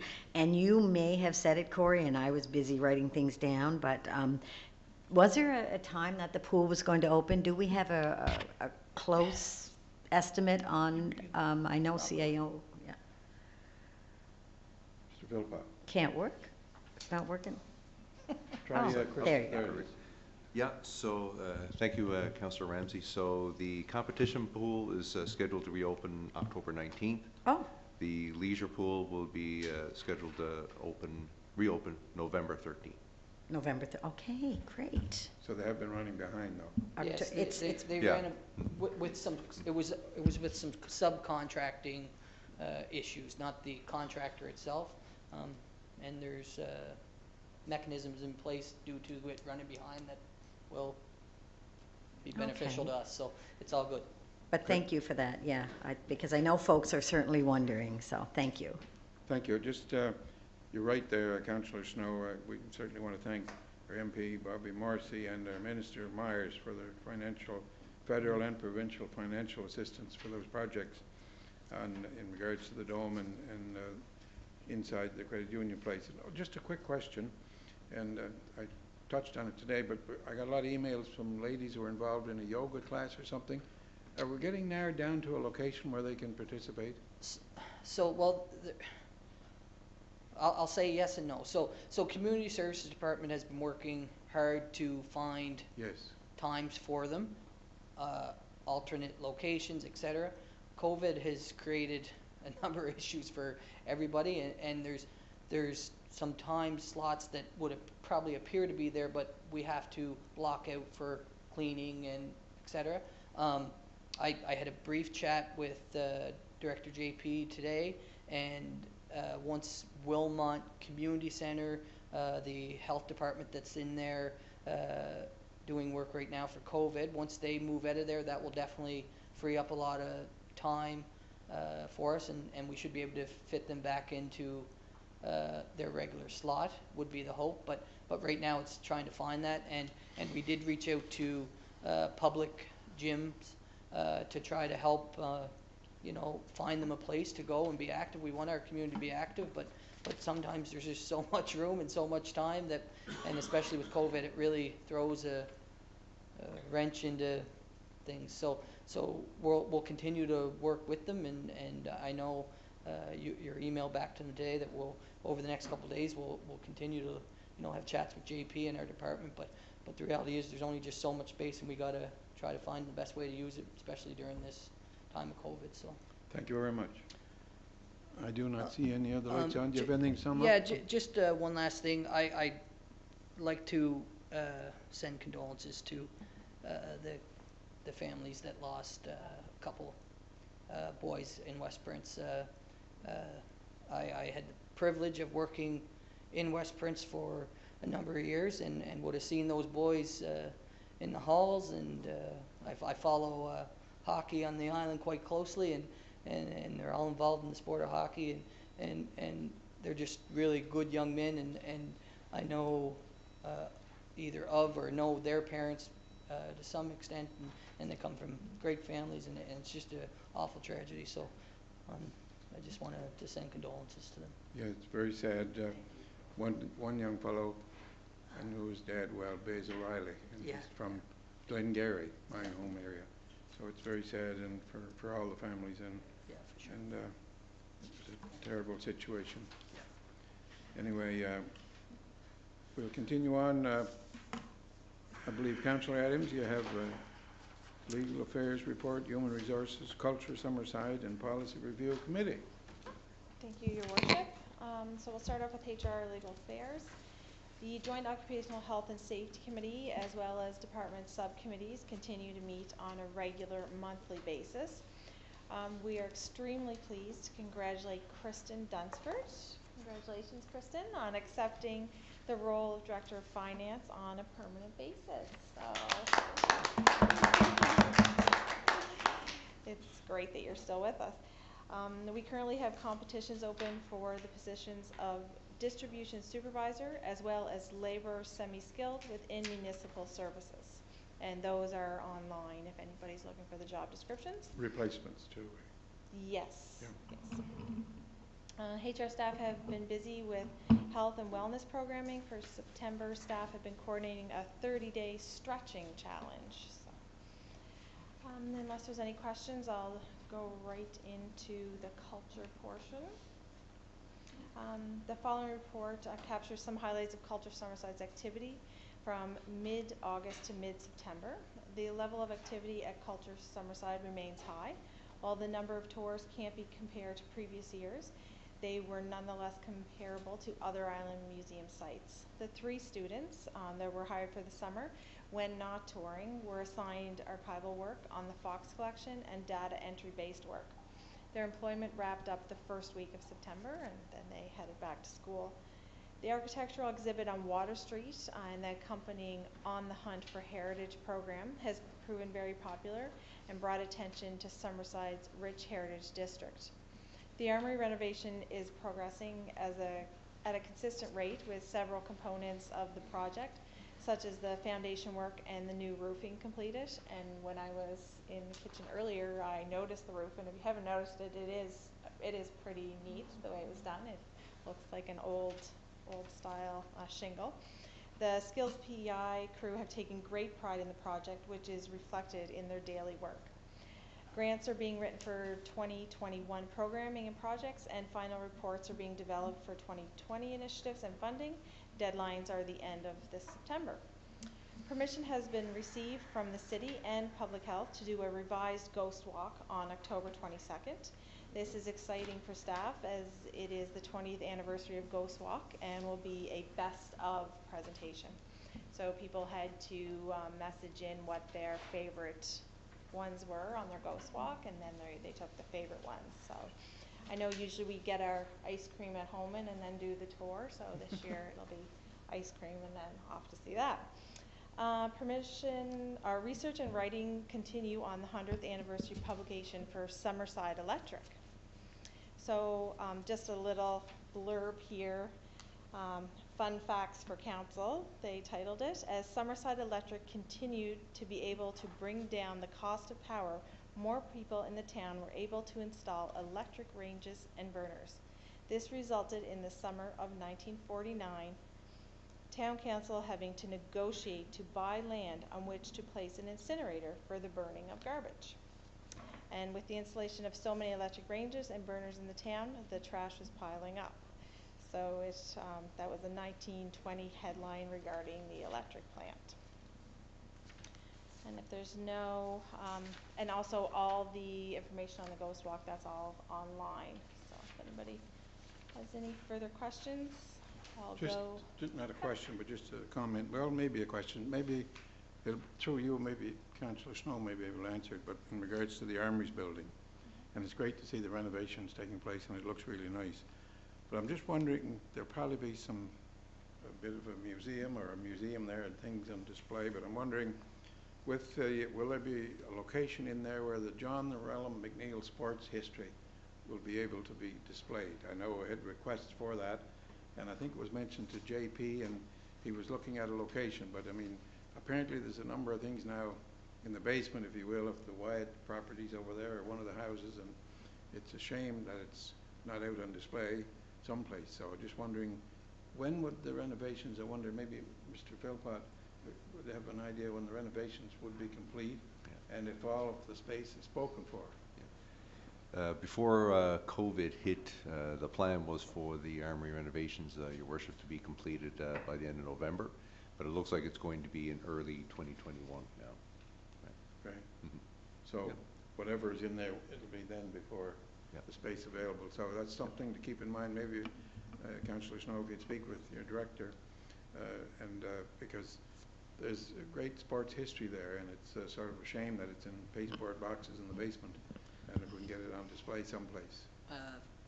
for sure, I couldn't agree more with you. Our local sports history is an important part of our city, so I think we need to definitely look. I remember being a kid going up in Cal Stadium into the old warm area there and seeing all the John the Realm stuff as I was running around everything. So I definitely, yeah, I'd love to take a run at that for sure. Okay, thank you very much. Go ahead, Councillor. Lori and her staff do have many plans in place for that, and there are some rotating exhibits, and there's like certain space allotted, and they rotate them out every so often, so that it won't be the same thing from start to finish. So I'm sure Lori will, you know, we could take maybe a certain team and like highlight that, or something that happened in a certain year and highlight that. But yeah, Lori definitely has plans in place, and so we'll definitely work with everybody to get some things in there. Thank you. Bylaw Policy and Review Committee. The committee is putting the finishing touches on proposed changes to the taxi bylaw. These changes will be presented at the October Committee of Council. And those meetings that we had earlier with those involved, the stakeholders, went great, and so we're just finishing up some things on that. In the meantime, the committee is moving forward with other policy work in a couple of areas. The first is short-term property rentals and how this is impacting availability of housing in general. We will look to engage some external consulting support to research this issue and provide recommendations to council on this. I know it's been done in other areas of the province, so perhaps we can just, you know, we're gonna chat with those people and see how they went about it. There's not much use reinventing the wheel. We're all in this together, so we may as well just try and make it work. Of note as well is that the city has started to craft a preliminary terms of reference on a model for services to seniors. This follows up on a commitment made by council earlier this year. We will be engaging the community in the weeks ahead as the new model takes shape. And that's all I have, Your Worship. Thank you. Just in regards to that last comment, is there a date? Did you mention time there? No, I don't. CAO Rob, we just, and Councillor Justin and myself just met last week to discuss that we were, you know, going to start the work on it, whether we were throwing out ideas, whether it means like a survey of sorts to see what the seniors' needs are in the city, and yeah. So I think the commitment we made last spring or whatever it was, that it would be late summer, early fall, so timing is on. Yep. And thank you for that. And just one other comment in regards to the heritage and the culture. And it was mentioned here before, but we had a request that there's one Argus plane that may be available for Summerside, and letters have gone to the federal minister and to the military to see if we can get one of the planes for Summerside, and to add with the 3 that's out there. So that's all I have at this time for information. As soon as I hear anything further back, I'll pass it on to council, but it would be quite an addition after the Argus flying it here for so many years, and to have it come back and to be on display. So there will be a committee set up once they get word that, if they can get confirmation that we, or the area, will get the military plane. And just one other final comment in regards to, speaking of Slemon Park, last week, we had one more report to go, but I'll just throw this in as I think of things and make notes here. We had a good meeting with and maybe Councillor McDougall will comment on it, with the PEI municipalities last week in Crapo. The minister responsible, Minister Fox, was there, and it was a good presentation, and we touched base in regards to Slemon Park and when it came out of the city, and when, if it could come back in, and those kinds of things. So there may be some information that we'll work on over the next period of time. And but anyway, that was a good presentation last week by your committee in Crapo. So I don't know if you have anything further to add, but the restart program. Okay, we'll continue on then. My agenda back out here. Do you have anything further, Councillor Adams? That's all for now.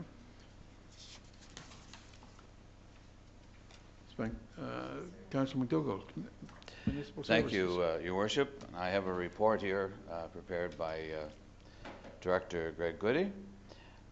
for the municipal services. A tour of the wastewater treatment plant occurred this month for students with the Construction Association. The annual maintenance occurred of the biological nutrient removal mixers and pumps this month. The biosolids fertilizer has been delivered to farmers for application on fields. The warehouse storage has been emptied and ready for the winter operations. Our driveway repair list has 7 left to do and will be completed in the coming month.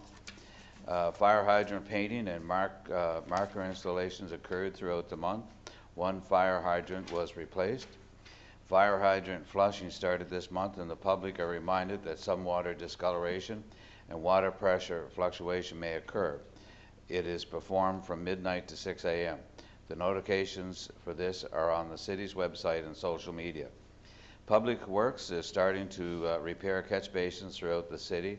There was 3 repaired this month. Street signage repairs are continuing, stop signs, street names, etc. Traffic line painting is largely completed for the city with the exception of some of the construction areas that are yet to be finished. The painting crews are now finishing off the parking spaces this month, and the Granville and Notre Dame Harvard Street intersection has been converted to a 4-way stop. School crosswalks were touched up, repainted for the school season. And just some general stats, there were 32 water samples taken with clear of bacteria, 15 chlorination samples taken, and they were all clear. 3 water main taps were conducted for water main upgrades. 21 water service connections were completed for the new developments. 19 water turn on and offs for the month. 1 water service was repaired this month. 1 sewer lateral was replaced this month. 4 sewer videos were performed, 10 sewer calls this month. Sewer effluent to the harbor, all within regulated parameters. And 180,253 gallons of septic has been received to the plant from the outlying areas as we service the Prince County area. And 378 tons of biofertilizer were created this month at the treatment plant. That's all I have on that report, Your Worship. Any questions for the chair? No questions, I see. But I just have a couple of comments. Go ahead. Just before I left the house this evening, TV was on and I heard this name come up about a birthday. And it was a longtime resident of Summerside who's now residing in a home in Charlottetown. He turned 101 today. Oh. George Olskan. So, happy birthday, George. Happy birthday, Yeah. George. Yes. Yeah, George's a longtime friend and a great guy. And as you had commented, we had the FPIM had their monthly meeting last week, and these are virtual meetings, Zoom, completely zoomed out here before long. And our AGM will be held on, I believe, October the 19th. Zoom. Yeah, that's by Zoom also. The one in Crapo, though, isn't it? Yeah. No. Well, both. Last week, we met in person with Minister Fox, as the mayor had just stated, and we're very pleased. We had details given to us on the state Safe Start program, which is for the municipalities, and they signed that with the federal government. That money will be made available very shortly, but it's not going back to March 1st. It's from the time they sign the contract going forward for COVID-related expenses. And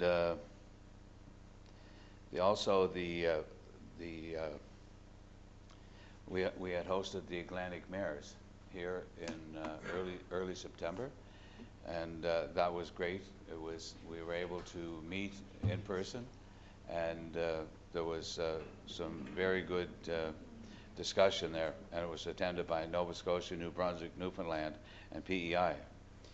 Just a reminder, the FCM annual meeting was held a couple of weeks ago, but the elections for the board are to be held on September 28th and 30th. That's for the election of board officers.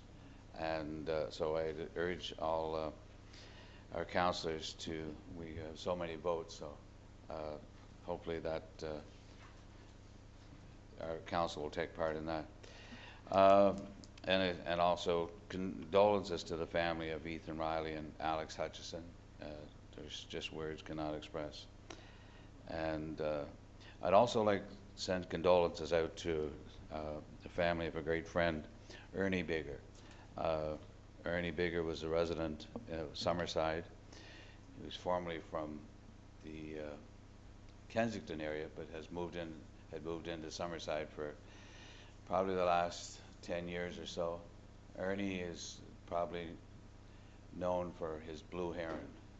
You see all these blue herons in people's yard, all the carvings, and that was Ernie that has done most of those. So condolences to the family. And that's all I have, Your Worship. Thank you very much. Thank you, Councillor McDougall, for your report and for the information and the Restart program by the provincial and federal government. And as well, I'm not sure if it was mentioned at the last meeting, but I want to mention it again, condolences to the Nancy Guptill family. She lost, Nancy Beth lost her mother and father within a few months, so we pass on condolences from the city. I served with her on council here. We got elected at the same time in 1985. And then she went on to be cabinet minister and MLA and Speaker of the House. So she was a great worker here in council. Okay, we'll continue on. Councillor Greg Campbell is unable to be with us. Councillor McColman, you have the electrical report? I do, Your Worship. Thank you. It'll be a brief report. Director Greg Goody has prepared the report, and from Electric, the task highlights are the operations moved into their newly renovated building last month and are fully operational at the location of 94 Ottawa Street. All new logos were installed on the vehicles for the 100 years of operating the electric utility. Official date was September 1st, 2020, for the 100 years of the City of Summerside owning and operating its own utility. And I believe our Councillor Carey has mentioned that information, so I won't go into that. Staff assisted with commissioning the one West Drive generator, and staff removed the traffic lights at Harvard and Notre Dame and Granville Streets intersection for the work that's being done there. Staff performed maintenance on the tennis court lighting, the boardwalk lighting, Prince Street lighting, and underground street lighting at Whitecap Drive. As well, a new hotline truck has been delivered and is in use in the department this month. This unit has a smaller footprint to work in those areas that are tighter within the city's rights of way. The following projects continue to be worked on the electric utility: pole replacements throughout the city of aged poles, French school expansion servicing, and it's largely completed at this point, Polk Road row housing development, which is largely completed at this point. Some general operational statistics to conclude the report would be 39.1% of our electricity came from wind in August. Generator run hours were 8.8 hours this month. 10 new electric customers energized this month. 8 electric service upgrades. 6 customer outage events for the month. 8 underground locates were performed this month. And there was a new one new Heat for Less Now appliance which was sold, giving us a total of 441 appliances. And that concludes the electric utilities report. If there's any questions. Any questions for the Chair of Electrical Utility? Councillor Snow. Councillor McColman, and through Councillor Campbell, I had a resident reach out to me after the traffic lights came out at Granville and Notre Dame. They said they really liked the lights coming out in the four-way stop there. They enjoyed that, but they said they really noticed the lighting in that area now is very dark. So maybe if we can pass on to the electrical department that some street lighting after you take out the lights on the street. It made that intersection dark, so if we can just push that along. Okay, that's great, and we'll make sure that they're aware. Thank you. As well, and I like that area now too. Took a little while to get used to it, but I think it's going to work out well. But just wondering, I know we just have the regular stop signs there, but I think the plan is for flashing stop signs. I'm just wondering, like on Central Street, I think there was a discussion that may happen. But anyway, I'm just wondering if they're going to put them in there, flashing signs, they may as well order them. But anyway, I just thought I'd mention. I honestly don't know that, but possibly that could come up at committee, make Yeah. sure that they're aware Yeah. of the questions. Okay. I noticed they're cutting off a section. Is that part of the realignment, Rob, or anybody that I noticed coming through there that they're cutting off a corner of, I think it's McDonald's property there. So is that the attempt to align the two? Okay, perfect. Okay, is there a question there on that? Okay, there's one item here at the end, other business. Any comments on that? Who's got that? Councillor McColeman. Okay. Did you have anything? Okay. We've been working a number of weeks since July, and I just want to introduce the council's public statement as of tonight's meeting. I'd like to say good evening, and I'd like to acknowledge the working team on behalf of council for tonight's public statement, the preparation efforts which have been Councillor Carrie Adams, Councillor Brian McFeely, and myself working on behalf of full council. On behalf of a unanimous vote by city councillors, we wish to make a public statement, which is the official position all council members have taken. Any personal comments made by individual council members are their own. This statement is based on the guidelines in the Corporation of the City of Summerside Code of Conduct Bylaw, CS3, specifically under page 3, section part 2, the principles, the guiding principles. Our public statement is to ensure we have listened to the many personal phone calls, email messages, and public comments from residents and community at large. This public statement comes after many joint meetings with our mayor, full council, city administration, along with legal guidance beginning in mid-July 2020. Council, at the very first awareness of the situation before us, acted immediately, giving directions to city administration under CAO leadership to deal with the matter. Council has engaged with diligent efforts in order to voice the impact it has had on the working role we have as a leadership team of elected officials. In order to continue our good work and act upon the numerous residents' comments and feedback we have all individually heard, we can do no less than make this public statement on their behalf and on ours as impacted council members. The one thing I do want to note is that as a council, at times we are in a legal position that our silence does not mean we are not listening. It does not mean that we are being secretive or not working on any situation before us. In other words, often council is not in a position to speak until all the details and information required is dealt with and assessed properly. So at this time, I would like to pass over to Councillor Brian McFeely, who will outline our public statement points. Thank you, Deputy Mayor. And I guess just to preface, just to again reiterate or emphasize that this is council's response. Although the Deputy Mayor and I have been asked to present this evening, I just want to confirm that it is council's response and not our individual response.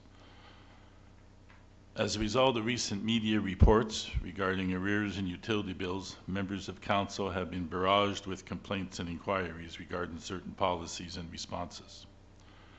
After consultation with senior management, staff, and third-party professionals, City Council is pleased to announce a 6-pronged response to these many inquiries. 1, All members of City Council have met with the mayor, and after discussion of the issues have requested that he apologize for his role in this controversy, both to council and to the public. The utility arrears created are not acceptable, and upon council becoming aware of the outstanding account, senior management was directed to address it to ensure total payment within a reasonable time. 2, council will also take steps to amend the city's code of conduct policy to make it clear that any member of council or senior staff who is in arrears more than 60 days on any outstanding personal or corporate account will be automatically suspended until the account is paid in full. Any corporate account in which the councillor or staff is an officer or director will be, for the purposes of this sanction, be dealt with as the account of the individual. 3, the city has a very robust collection policy that has resulted in a dramatic reduction in arrears over the past 2 years. Council will amend the city's collection policy to additionally require reporting the total of all arrears over 90 days as part of the finance chair's monthly report. The policy will also be amended to require staff to report efforts to collect these accounts to council on a quarterly basis. Number 4, council has determined that the city's code of conduct policy does not provide adequate consequence as it relates to the protection of personal private information. Council is immediately requiring all councillors and staff who are privy to confidential information to sign confidentiality agreements that will clearly define their responsibilities to protect this information and the consequences for breach of this trust. 5, citizens need to know that their personal privacy is protected and secure with the City of Summerside. The individuals responsible for leaking account information needs to be held accountable. To determine how and who is responsible for information being leaked to the media, council will be working closely with the Provincial Privacy Commissioner for the purpose of conducting an independent third-party investigation into this leak of private information. 6, council will review its communication protocol and make the necessary amendments if required to better determine what and how information is released to the public and the media as it relates to any individual or corporate entity doing business with the city. The circumstances currently being confronted by City Council are both unique and embarrassing. It is critically important that all arrears with respect to utility bills be addressed in a consistent way that respects the privacy of the account holder, but also provides the capacity of the city to collect on its delinquent accounts receivable. And I turn it back over to you, Deputy Mayor. Thank you, Councillor McFeely. And at this time, we would invite Mayor Basil for his public comments, apology requested to Residents' Council. Thank you. Well, I made a number of notes and been thinking about this. I personally will apologize that this council had to deal with this situation. But I didn't do anything wrong. I will take that to the grave with me. This was, when I found out about it, it was, and you're giving me the time to say my few words. I think the other side of the story should get out a little bit more than it has. There was a $13,000 multiplier payment that was made at the time, and after it was made, my son was advised that you shouldn't have made it because other businesses got it back, and was told by a city employee that there was a mistake made, and that's why they got it back. So that's one reason that part of it was there. And that was around the same time, about a year and a half ago, or whenever it was, I got the email about the amount. But in the meantime, I think that the bill is pretty well paid off, I think, as far as I know now. But I want to make it clear that I apologize for this council to have to deal with it. And so we're working its way through. It's because the lawyer on the other side is suggesting that there possibly, or that will be, or possibly be requesting an apology from the city. So it's kind of all up in the air, but as Councillor McFeely mentioned, it is going before the provincial what's the official title? Privacy Commissioner to be dealt with, and So anyway, in regards to the six, I think was mentioned earlier tonight, about 6,000 plus customers, and only one was talked about publicly. And how that got out, I don't know, but that's another issue. But anyway, hopefully this will be cleared up. We apologize to have to deal with it here, and as time goes on, we'll get it all sorted out. And to my knowledge, the bill is just about paid. And are those your comments as well to the residents, Mayor Basil? Yes, well, we're on live on YouTube. Okay. It's all over, but how it got the way it was because of timing, I guess. There's a number of situations in regards to the timing, as we talked about at our meeting, and how one person's name was picked out and got released. That's another argument, but it's sorted out. There's an apology here for having to deal with it, and get it behind us. Thank you very much, Deputy Mayor Bowen. Okay, thank you.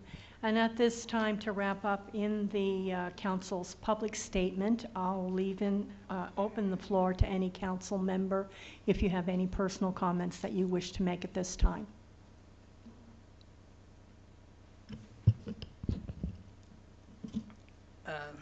Councillor Coleman, Your Worship.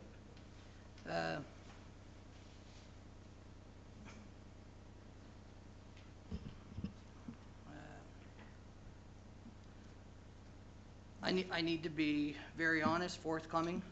I'm a little bit disappointed in the apology. I'm disappointed that a multiplier issue keeps coming up that was paid prior to any of the arrears that were made public. I just want to clarify something. No, just a sec. No, in regards to that was when I wasn't mayor. Sorry, I was on vacation for 4 years. Okay, but it has nothing to do with the money owing is the issue. So when we Yes, talk. it did. No, it doesn't. It did. When you talk I'll about explain it. total arrears owing, the multiplier money that was paid is not in that money. We all been notified that, so let's not talk about something that has nothing to do with the issue at hand. The issue at hand was a large sum of money was not paid to our electric utility, yet the service was used. No, that's... And the You reason... got to be correct as you go through this, because I'll correct it when you're finished. Go ahead. Okay. The money that is owed to the electric utility was used. End of story. That's back there. That is a fact. So the money owing has nothing to do with the multiplier or a down payment, anything. It was used over quite a period of time with not a whole lot paid on it. And that really brings into question the confidence that we can have when we continue to hear about the same excuse, multiplier, and was told not to pay this. If I'm told not to pay my bill to whoever, if I owe a bill, you got to go pay it. It's not somebody told me not to pay it, so I'm not going to pay it. It's not an excuse, it's a reason. It's And not. the reason, I'll tell you, because you're going on there without all of the information. Another business had a multiplier and was told they didn't have to pay it, and that's why my son at the time said he had already paid the $13,000 and he wanted that to go towards the bill. Having said that, it's paid off, and I understand and that, I Your apologize Worship. that this council had to deal with it. But if one business can get it, I don't think it's fair for, and like I said, I want to make it clear, I wasn't mayor at the time. No, but, Your Worship, the amount of money that was owing has nothing to do with the multiplier. Even if that was the disagreement, I totally understand that. If you had a disagreement over your bill, fine. But that was $13,000. We're talking more. I don't know if it's okay to say the amount now that it's out there, but there is a large sum of money in that $13,000. The notification at the time was $15,000. I wish and you take $13,000 off of the 15, it brings it down to one monthly bill about.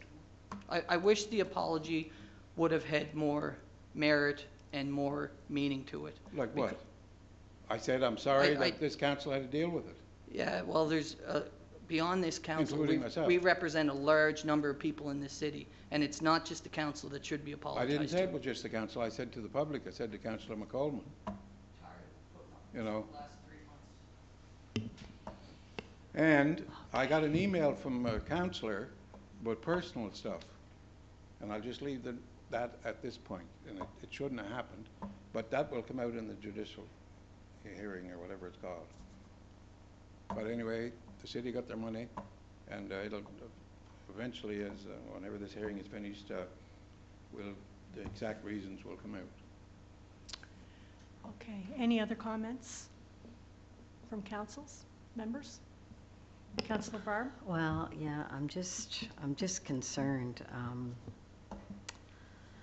I'm concerned because the multiplier we're talking about, and you correct me if I'm wrong, okay, Basil? Sure. But the multiplier that we're talking about, was that 16 years ago that someone was told there was a mistake in the multiplier? Like, I know that keeps coming up, and I guess if we're, like, I think if... I was told about 2 years ago, Barb.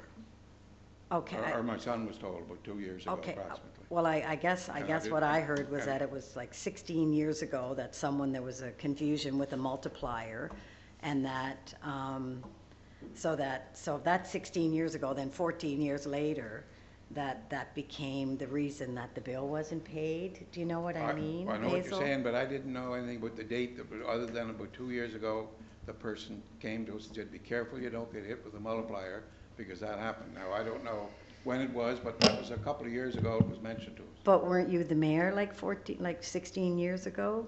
Like, would you not have known that happened, I guess, with that? Apparently it didn't even come to here, I don't know. I don't remember that. But I know I wasn't mayor a couple of years ago when it was mentioned. Right, okay. I guess it was just an unfortunate situation for No all of us question. to be in, you No know? question it was. And I know... It's not easy for me to deal with it, but I've never ran away from anything in my life, and I never will. I know, Just, and for council, we got so many questions and so many phone calls and so many, and it's hard for us to take accountability for it because we didn't even know it existed, right? So I didn't really know how to answer the questions. And so I guess the opportunity for you this evening to kind of help people understand was really well, I what hope we I were explained hoping it to the for. people. Like I said, I'm sorry to this council and to the people that we had to deal with it. And it's dealt with, bill will be paid, and we move on from here. Thank Like you. I said, I'm not the type to run away from anything. Thank you, I Basil. ain't made that way. Thank you. Thanks, Councillor Ramsey. Councillor McDougall. Thank you, and thank you to our HR team that put this together. It's been a very trying time. I don't lose a whole lot of sleep over much, but I did over this one. And but anyway, you know what? We need to move past this because we had a great little city. We have shovels in the ground everywhere, and we need to move past this, and hopefully tonight we get by this. I just want to correct one thing, and that is the multiplier, I believe was 2005 or somewhere around there, and you and I were both on council at that time when it came in, and I don't remember it. and If it came to us, the council and that's or not. fair. There's a whole lot of things I don't remember too, but But it was only 2 years ago that we were advised of it. no, we knew at the time. No, when I say we, Major and I. It's only a couple of years ago we're advised to be careful you don't Yeah. get hit with a multiplier. Yeah, but that was under the reason we had just started a new billing system through the city, and a portion of that was missed, and I think they went back and built it, but my memory was it was a recommendation for the city, but the council had said no. at that time, but it was, anyway, They must have I changed. just wanted to correct the dates on that. They must have But- changed their mind then, because it was changed. When they said no, what do you mean, no? But they No. didn't charge it. It was a recommendation from the city. My recollection of it, it was a recommendation to the city that this go back and charge I didn't even know it was called a multiplier at that time, but at the time, the missed billing of the business, it was a recommendation from staff, and it came to council, and council had turned it down. But it must have got overruled because the person didn't have to pay, they said. That's what I'm saying. But that was from 17 years ago. That was, yeah, back in yeah. But I just wanted to make sure, because you had said that it was in the last council, you weren't mayor, so I just wanted to make and sure it was clear. I want to make it clear that when this unfolded, I wasn't mayor. 2 or 3 years ago. 2 years ago. When I was advised. Yes, yeah, right. Anyway, I just, anyway, I you know, like I said, I've had an awful lot of conversations, not because I wanted to, but because it was brought up. And I hope that we as a council can get past this very soon, because we got a whole lot more and better things to spend our time on. Thank you. And I still plan to work as hard as I can for the city, and as I believe as somebody had mentioned here, but so many projects that are ongoing, and I'll continue to do that. And this wasn't me personally, it was a business that I was part ownership in. Okay, Councillor Durand. Thank you, Deputy Mayor. Just to kind of touch briefly on something related, but not related. We, through Councillor McFeely, spoke about the need for consequences should anyone at City Hall, you know, release or leak confidential information. But I think we also need to, at the very least, have the conversation about some sort of a whistleblower policy of some kind, because this situation quite possibly wouldn't have come to light had it not been for, you know, someone saying something, certainly not, you know, saying what they did was right. I mean, to this day, we don't know, you know, without a shadow of a doubt, whether it was somebody that works for the city or whether it's somebody somewhere else that happens to know what they know. But I just think it's important to at least talk about it down the road, having some sort of a policy, maybe not necessarily to protect someone who decides to release confidential information, but, you know, I think you know what I'm trying to say. I think whistleblower policy, whether that's the term or not, I don't know, but I think we need to have a talk about it. No problem here. No, that's fine. Like Bruce, or sorry, Councillor McDougall said, we'll get on and do our great work for the city, and the bill paid, and if there's any more information down the road, everybody will be advised. Thank you. Councillor Carey? It's very hard to know what to say. We've been dealing with this since middle of July, yeah. And it's taken up so much of council's time that we should have been working with our residents. And that's the part that really bothers me, that good work with our residents was not happening because this had to be dealt with. Well, I think we have And I do feel, as Justin said, that yes, it did get out there somehow, but I think staff who have nothing to do with it have been put in the spotlight, and it's an unfortunate situation for our city staff to be in, that because they do work so hard for our residents. So I feel bad myself for the residents having this out there, and as well as our staff having to be in the spotlight, and, you know, talk happens, like who said what, whatever. It's just, it put everybody in a really awkward situation in this building and outside of this building, those who work for the city, and that's the part that I feel very badly for, because nobody should be put in that situation when it has nothing to do with them. Anyways, I don't have much else to say. I've said my piece many times, and everybody knows how I feel about it.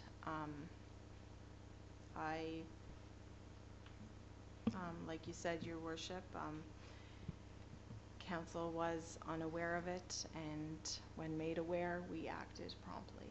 So we did the best we could with what we knew and when we found out. So that's Thank all I you. have to say. If I could just comment on that, I think we got all our meetings in and all our business done within the city. I think we had a lot of committee meetings, and everything, all of the city work, whether it's planning board to committee meetings to whatever, everything was pretty well done as far as I know, as far as committee meetings. Yeah, no, I'm not saying that. I'm talking about residents calling us and us having the time for them whenever we were in meetings trying to deal with this, like hours upon hours upon hours was spent on this, when those hours could have been spent doing things more beneficial to help our residents. So yes, business did go on, but business went on because we worked even harder than we usually do, and we all work hard, but we all had to work even harder to keep up and ensure our residents were taken care of and ensure that this problem was worked out to the best of our ability. Right, and we thank everybody for their efforts. And you'll be getting 100% effort out of me on these kinds of things that we talked about. All right, we'll go with Councillor Bryan and then Councillor Bruce. I won't say a whole lot. I think the statement speaks for itself, and but I do want to make the point, and I kind of agree with others that you know, the hours that was spent on this, I hope not at the expense of other things, but added responsibility, and our responsibility is a policy responsibility, and I think what it did was policies are living documents that we continually need to improve, and I think it kind of brought out a lot of gaps in some of our policies. So I think the statements tonight speak to those gaps, and certainly in the coming weeks we will bring forward amendments to those policies that'll fill those gaps in. So you know, from my perspective, you know, tonight is the end for me, and I won't be making any more public statements about this after tonight. And we move on. As Councillor McDougall said, we've got some tremendous projects on the drawing boards if we can bring them to fruition, and that's where I want to spend my energy and effort, is to bring some of those things to fruition. So hopefully we can bring closure tonight and move forward. Thank you. That's why I set up the policy review committee in the first place, to go over it.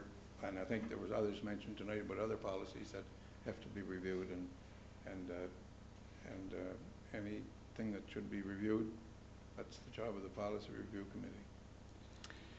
Councillor McDougall. Thank you, Deputy Mayor. I think we should clarify something just for the public's sake. We use the word multiplier. We've used it several times. I would like to get the CAO to explain what the multiplier is, and is that something that's applied to residents or to businesses, or how does it work, so that the public knows? That's the only thing.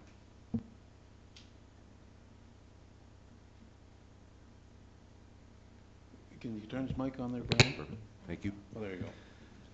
So the multiplier is an adjustment that is made to either a residential or a commercial account to reflect the fact that the meters that are attached to your homes will not capture all of the voltage and amperage that is consumed by that particular location.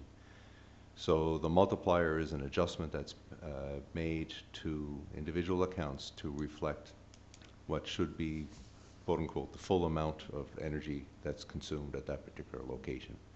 And this is a calculation that is used by electric utilities everywhere with respect to electric meters. Could I just respond to that? So I'm clear on it too. Is it placed, I mean, that was apparently placed right when the business opened. Is that placed so it will catch up over the weeks, months, years in time, that if you use more than what the meter says, but you'd wonder why they put the multiplier on before you even used it?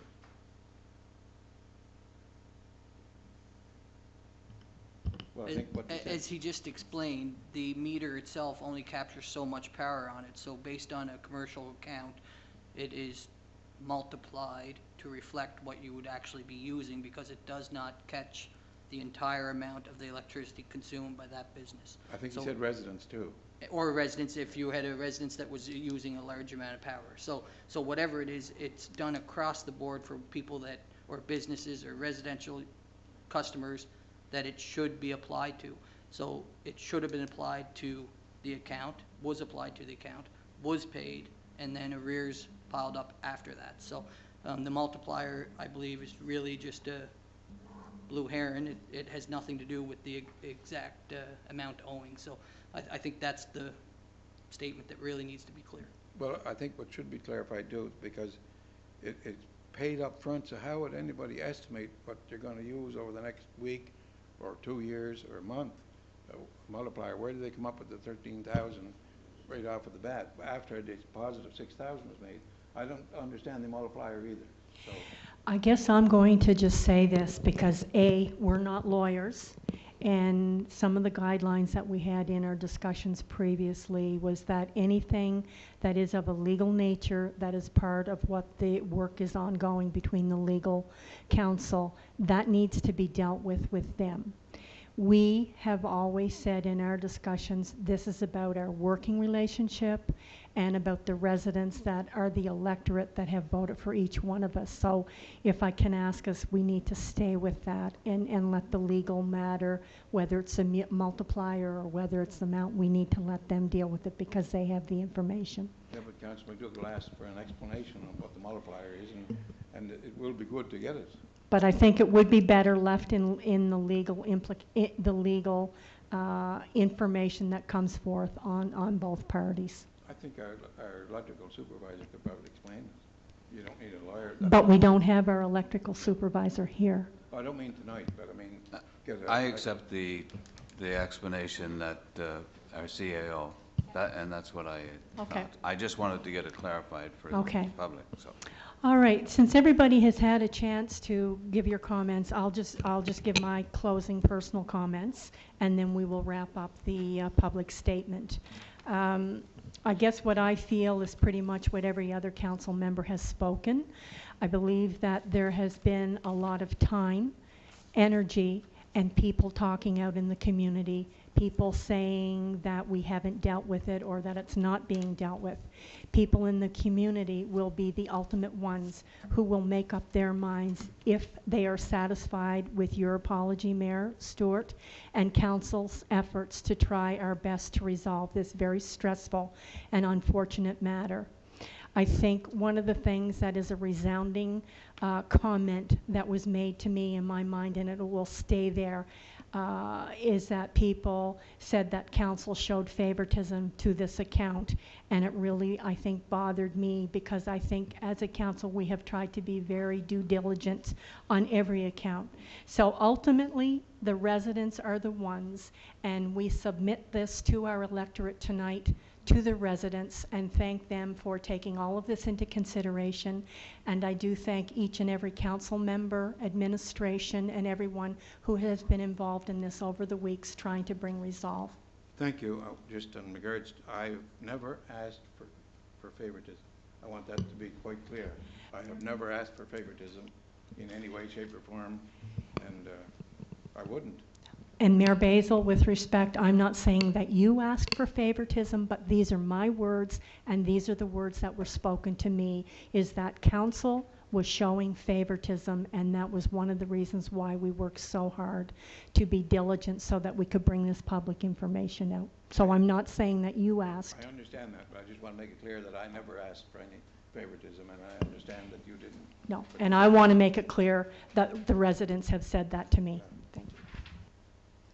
Anyway, we've gotten, I believe that was the last item on the agenda for the open session. I see there's something on the committee of the whole, number of items.